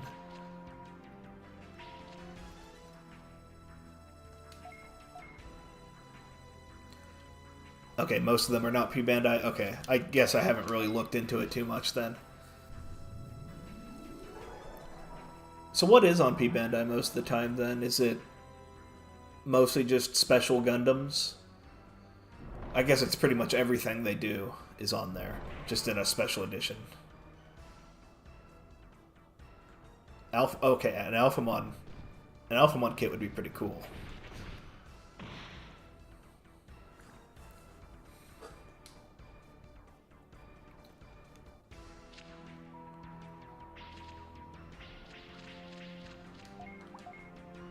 Recolors and special editions. Okay. Yeah, but it's all FOMO marketing stuff and exploiting people who are already big fans of you, which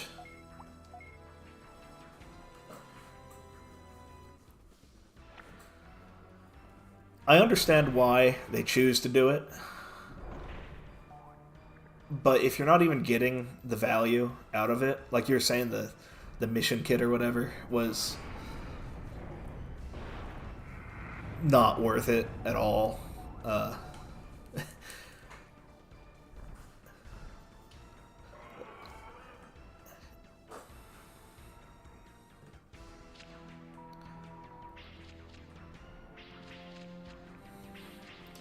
Yeah, I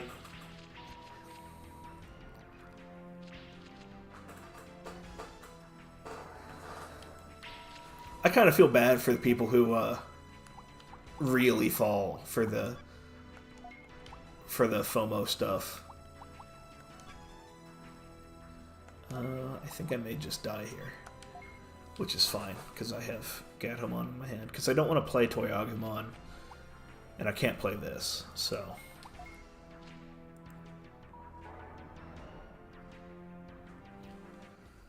And every brand they own has a P Bandai section. Yeah, so the whole model even is, you're a fan of this? Well, the moment you hear this, there's little collectible items that you'll never see again. Buy it now, or you'll miss out. And it's... I mean, I know you don't need any of this stuff. You don't need a model kit. Like, you don't need the normal model kits either. But it's like, if I like something, it's fun to have.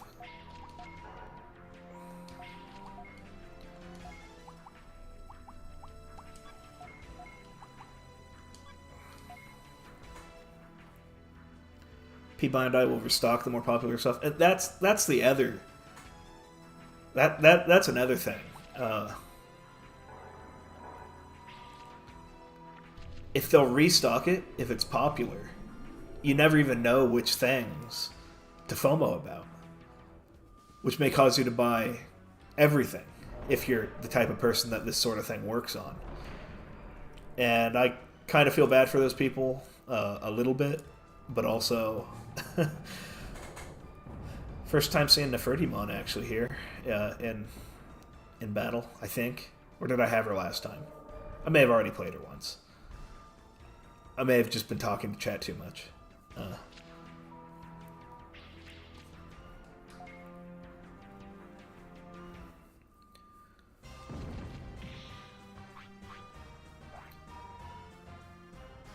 So I guess as far as that exclusive merch stuff,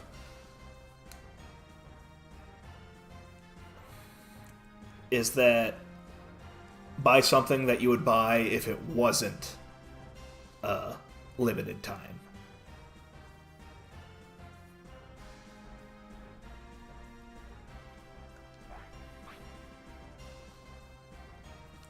Okay, so it's like if they made a regular Vmon, but then they made Flame Dramon P Bandai. Yeah.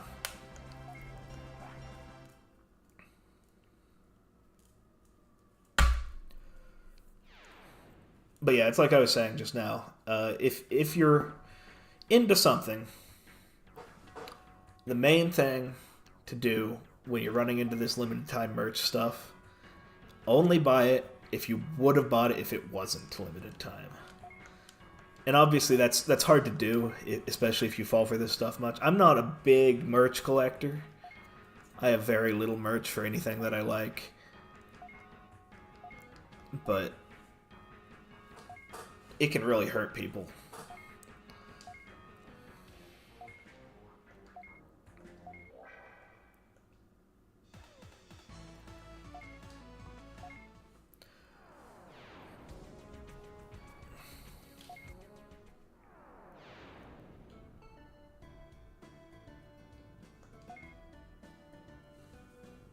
You usually stay away from P Bandai. Yeah. Well, and also buying it at all gives these companies, Bandai in particular, reason to continue with this strategy.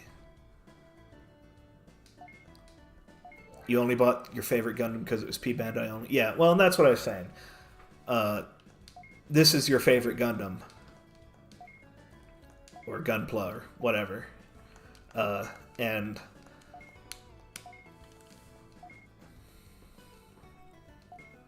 you would have bought it if it wasn't a P Bandai model kit.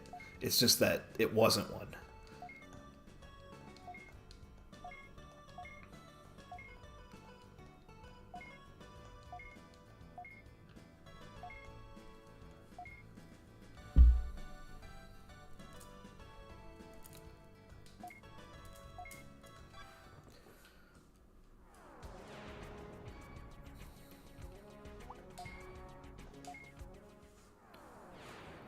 You generally only buy exclusive stuff when it's actually involved with something I'm playing. Yeah, yes, yeah, that's sort of what I'm talking about. You have to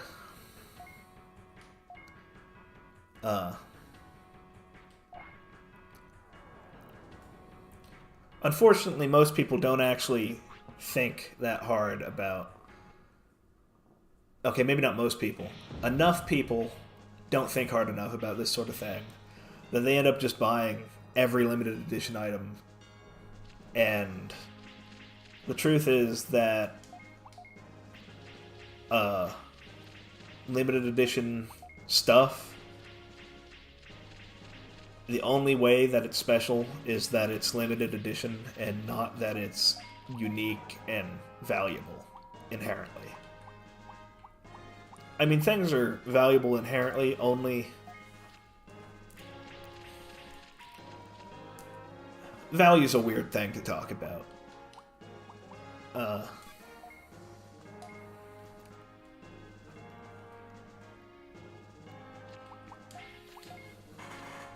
Like, every model kit is just a bunch of plastic, but obviously it's plastic arranged into a cool fashion.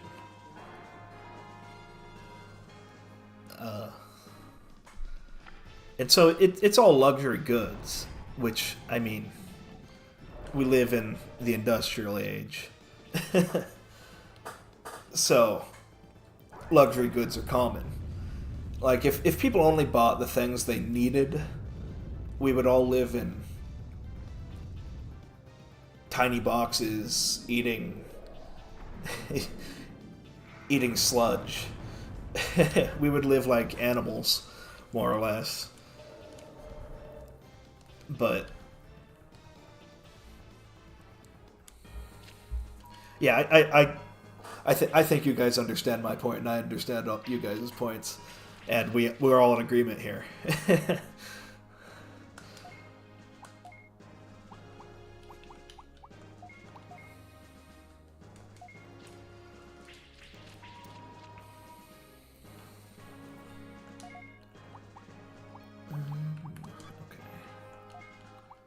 This card's really annoying.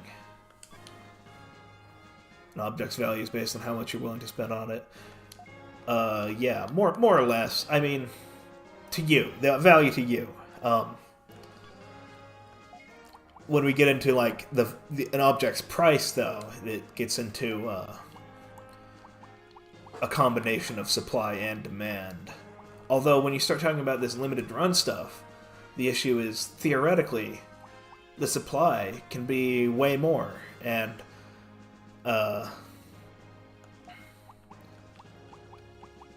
can they trick the demand into increasing by claiming that the supply is not infinite? Okay, infinite's not the right word there, but larger than it is.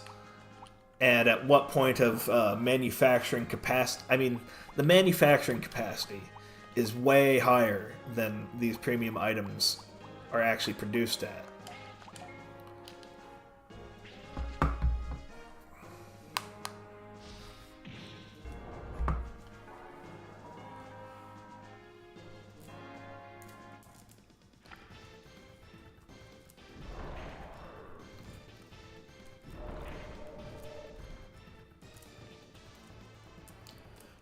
Parents taught you that? Yeah, yes. Don't don't be tricked into thinking things are valuable just because they're priced high.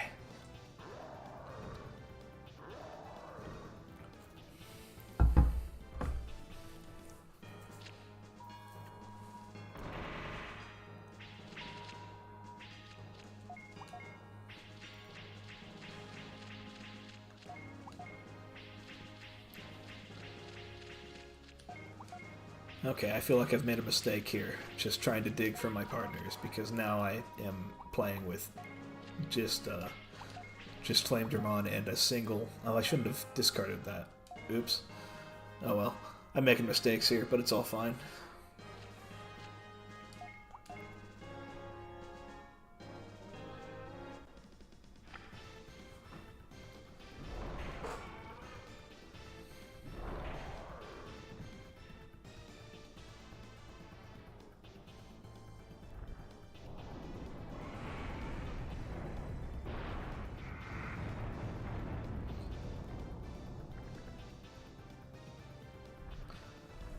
But yeah, the goal with marketing is basically to manipulate demand.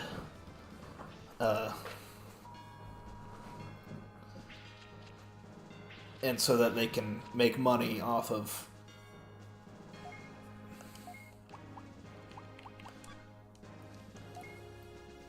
Yeah. Do I really want it? And the answer is almost always no. Yeah, that's the that's really more people need to do that.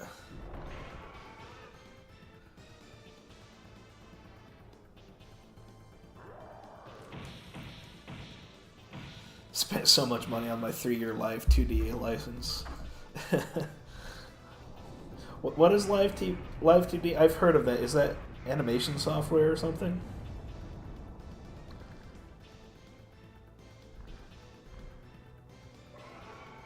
Oh, is that okay, it's like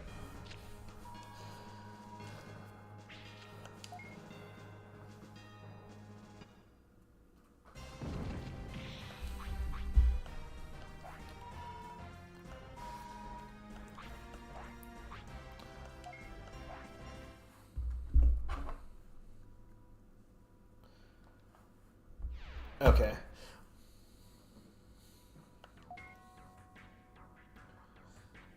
It is animation software. Okay.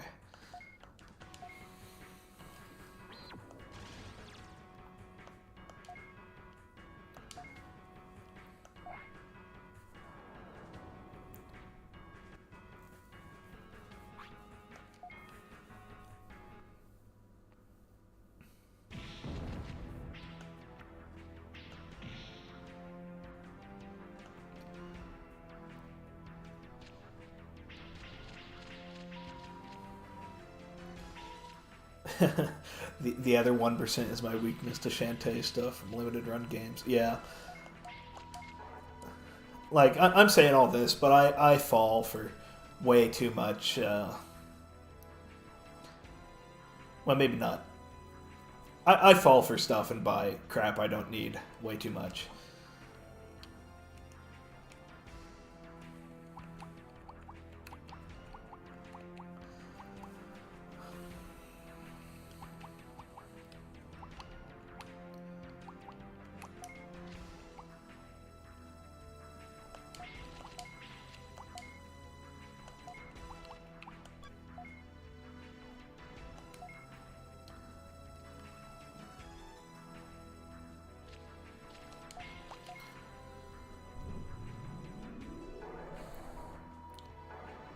I buy a lot of video games that I like end up not playing.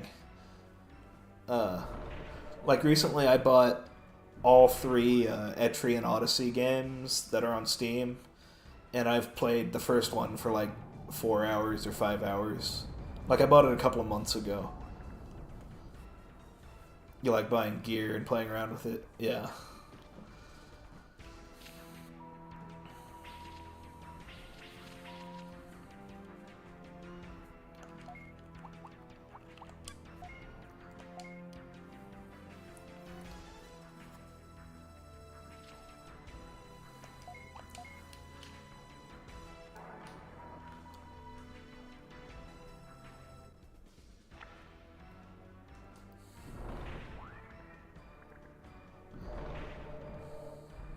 Yeah, we all fall for it. Yeah, everyone has one thing that they will fall for any sort of marketing scheme. Yeah, $2 sale on Steam. Yeah, that's the Steam sales really get me when I know they shouldn't, because it's like if they just dropped the price normally, I probably wouldn't buy it.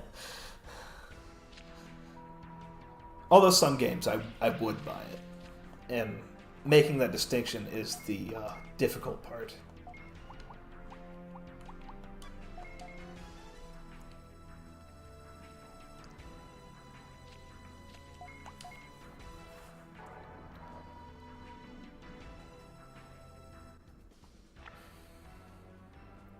Having a second armor Digimon in this game is really helpful because the armor Digimon are just way overpowered.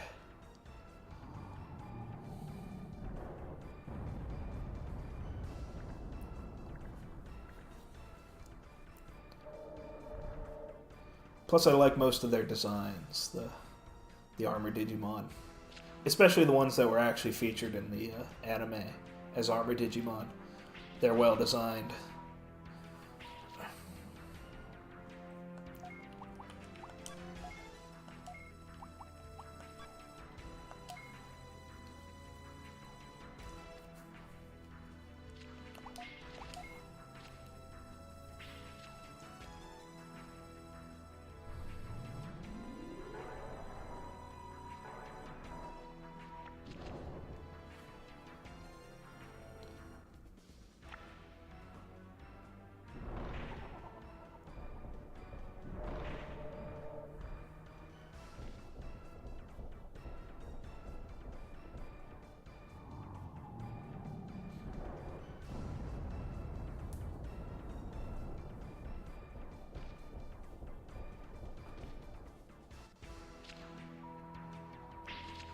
who's my favorite Digimon overall. It's it's Flame Dramon, mostly because of having this game as a kid, and Flame Dramon being, as I was just saying, an overpowered armor Digimon. But Flame Dramon, and then related to that, every single Vmon related thing. So Vmon, Raydramon, Magnamon, XVmon, Vdramon, Arrow Vdramon, Pyodramon, Imperial Dramon, and I mean I could just keep listing. Agunimon's cool. I never watched. That's the human that's the one where the people turn into Digimon, right? I never watched that anime.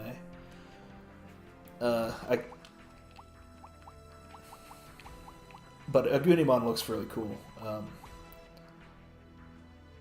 And Alphamon is like designed to be everyone's favorite everyone's favorite Digimon, and I love it also. I like pretty much every Digimon. They're all cool, but obviously all the Vmon, you have to have a favorite, and all the Vmons are mine, and Flamedramon specifically. Season 4. Yeah, I've only seen Adventure 02, Tamers, Adventure Try, and like half of Ghost Game. Oh, oops. Don't want to do that. Seedramon, Magnadramon, and Saber Leomon. Those are cool picks. Seedramon, that's interesting. I don't hear a lot of people talking about Seedramon being their favorite.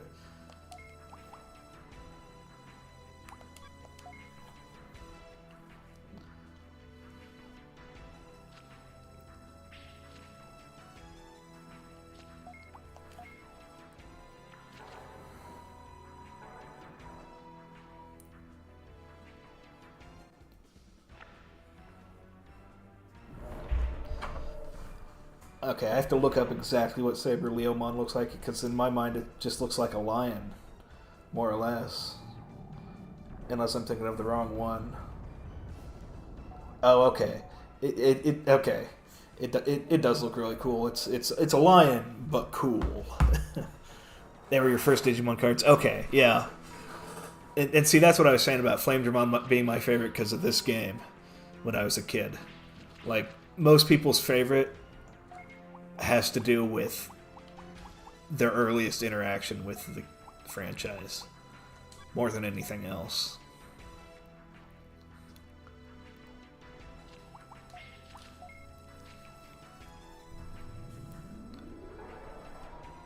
He was your Digimon version of Gyarados? Okay, that makes sense.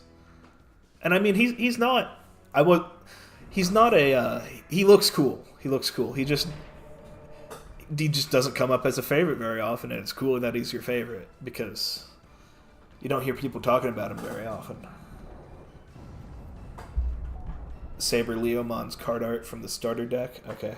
Well, I'm on Wikimon right now on my phone, so I'm going to scroll down and look at it. So...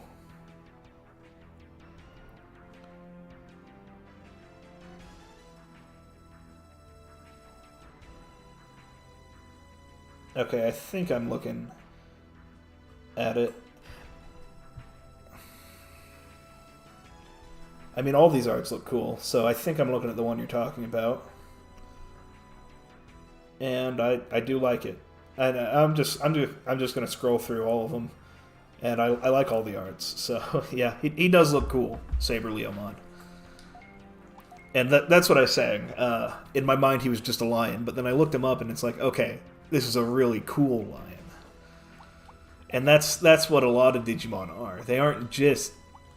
it's not just a dragon, it's a really cool dragon.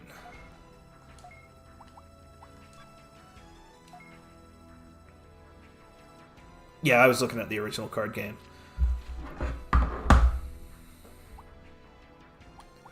Actually, I do kind of wonder what his arts look like in the new card game, because that's kind of a lame one. His first art in the new card game is kind of lame. but his other 3 arts in the new card game are cool.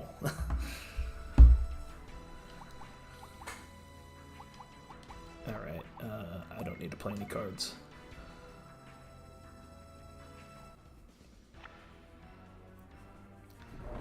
I just noticed my mouse is on the screen. I wonder how long it's been there.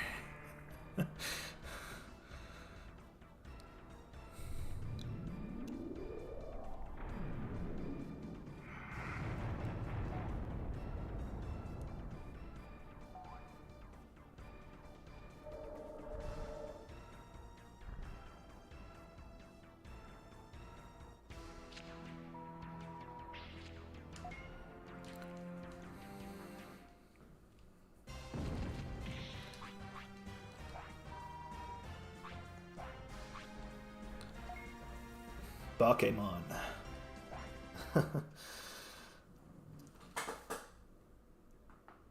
Oh yeah, the OG cards. I think most of those were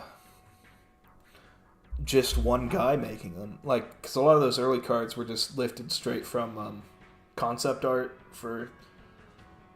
the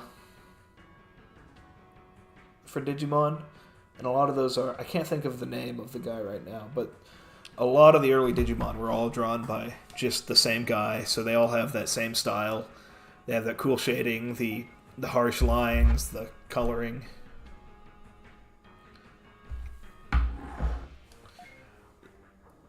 They've got, you know, muscles and veins.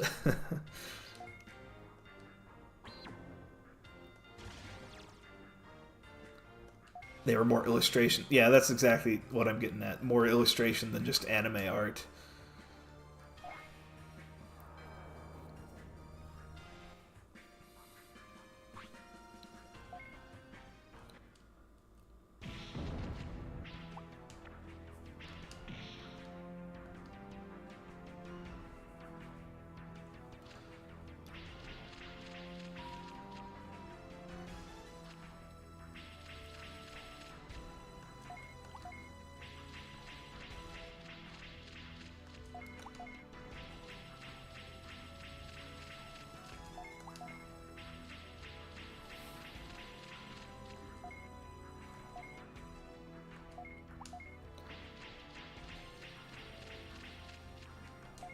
I'm making the mistake again of discarding my whole deck just to draw one card.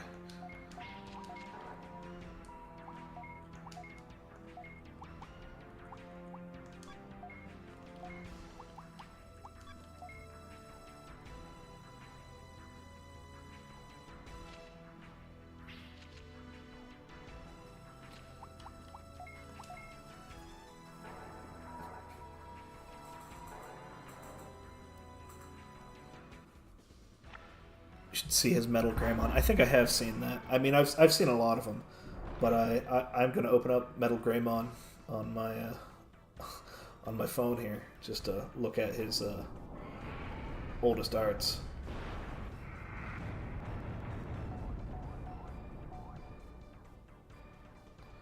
Now, when you say Metal Greymon, you mean the virus one, right? The black one, or do you mean the orange one?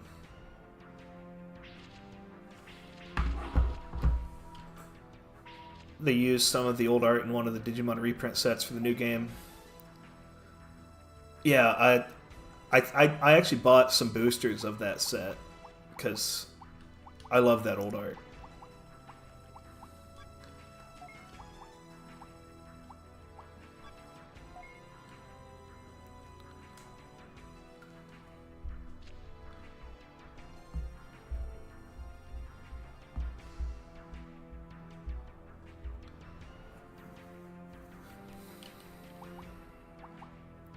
Both Metal Greymons? Okay.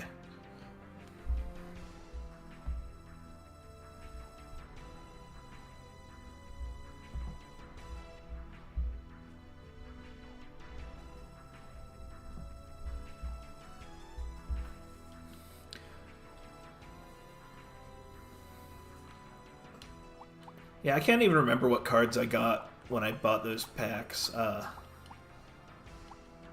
But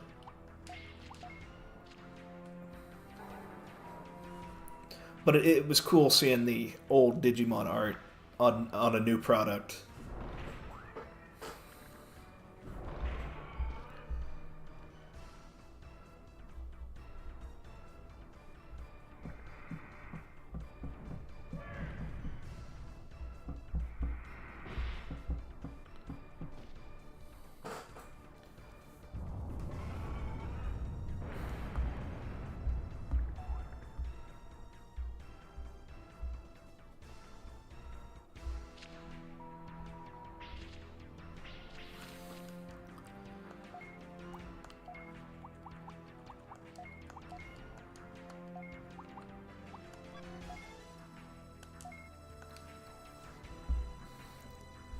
I really like a lot of Machine Dramon's old art. I like Machine Dramon. He's also kind of what I was saying about Alphamon earlier. He's made to be everybody's favorite. You bought a bunch of that set too. Yeah, I can't remember. I only bought like 5 packs. But all that old Digimon art just has something to it that people just don't draw that way as much anymore. Obviously, people can still draw that way, but they don't. And I mean, I'm not really an artist much at all, so criticizing art is not, something I really should do a ton of. But it's that old art is really cool, and it's cool to see it again. And I wish there was more in that style, where they're just like illustrating the character instead of trying to illustrate them into a scene. Soul, yeah, soul. Yes, the old art has soul.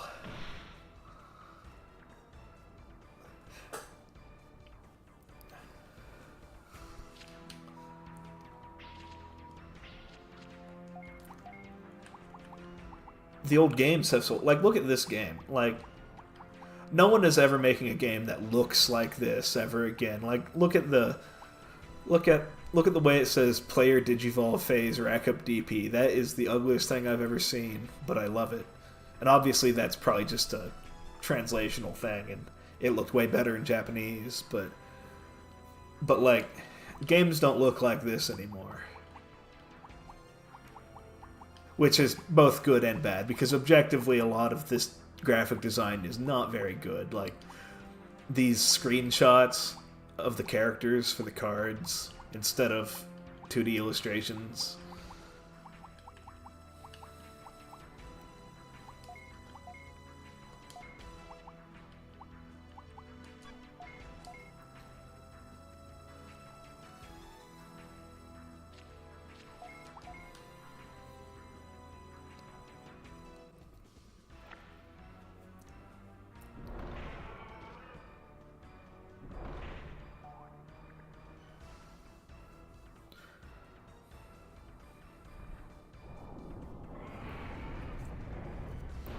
Machine Dramon's OG card is $46. Well, that's the great thing about loving Digimon, because how much is Charizard's OG card? I mean, not that I dislike Pokemon, but you can get all these cool old cards for, less than a house.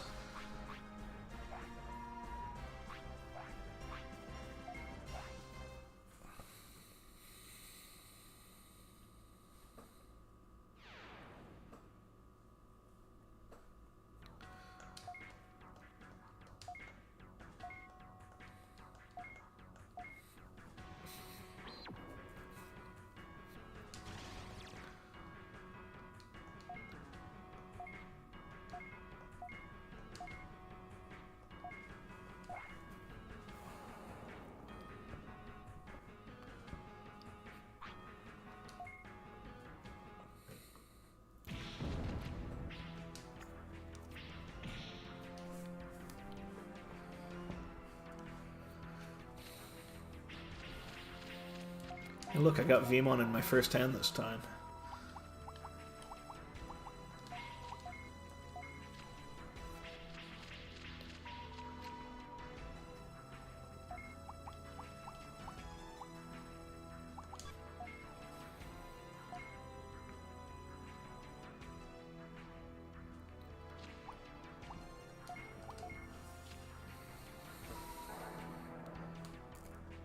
Flamedramon's is $5. What? You're making me think I should pick that up. I mean, I wouldn't hate to have old Flamedramon cards. Flamedramon anything.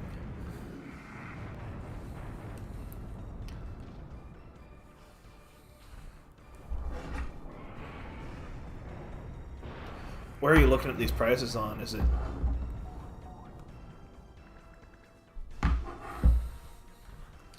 Because I don't even know where you'd go to buy classic Digimon TCG cards. Do they sell them on TCG Play, or is that just for TCGs that are actually currently supported? You on eBay or something?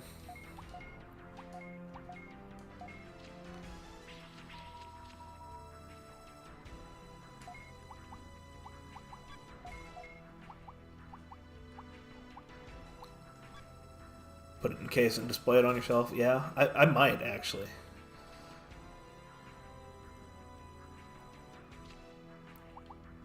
eBay? Okay. I'll have to take a look at that.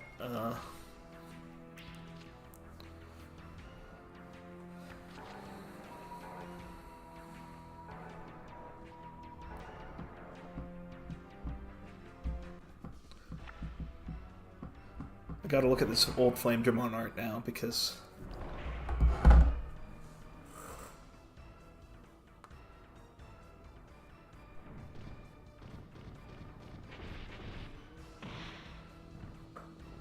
Oh yeah, Flamedramon looks really cool in old art. He looks really cool in anything. Like, we've got him right there. He's the coolest Digimon ever made, and that's why he's my favorite. I like the red and the blue.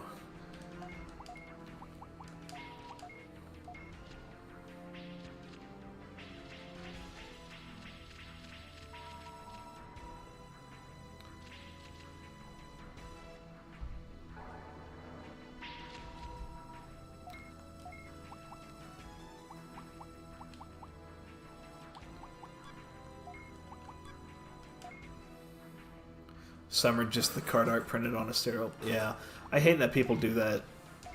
Like,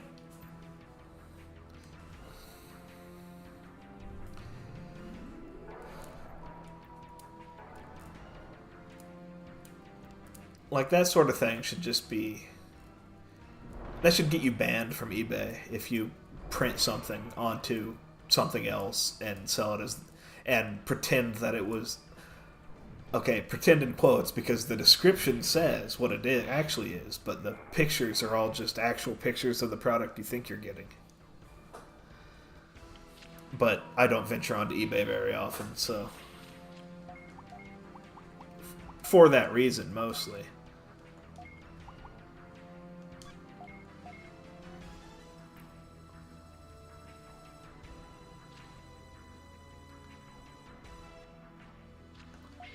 Let's get some overkill.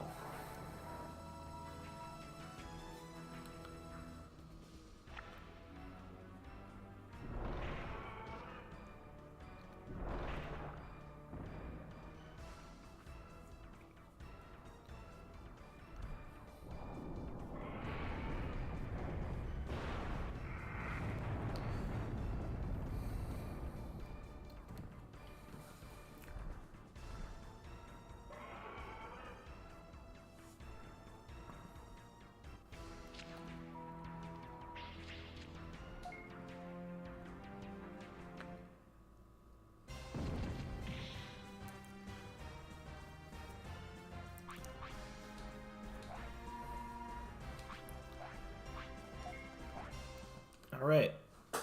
Beat this arena. It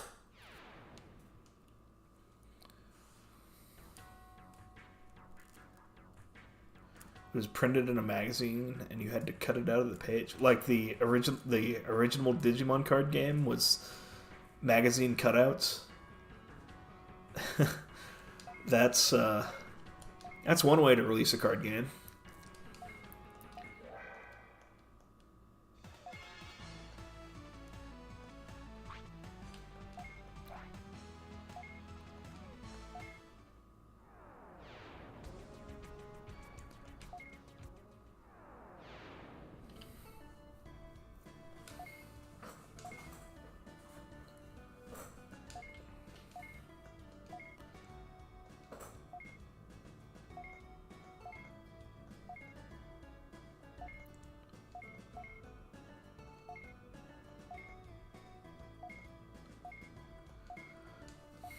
Alright, I'm gonna talk to all of these guys here. Just that particular one, the Flame Digimon card, particularly?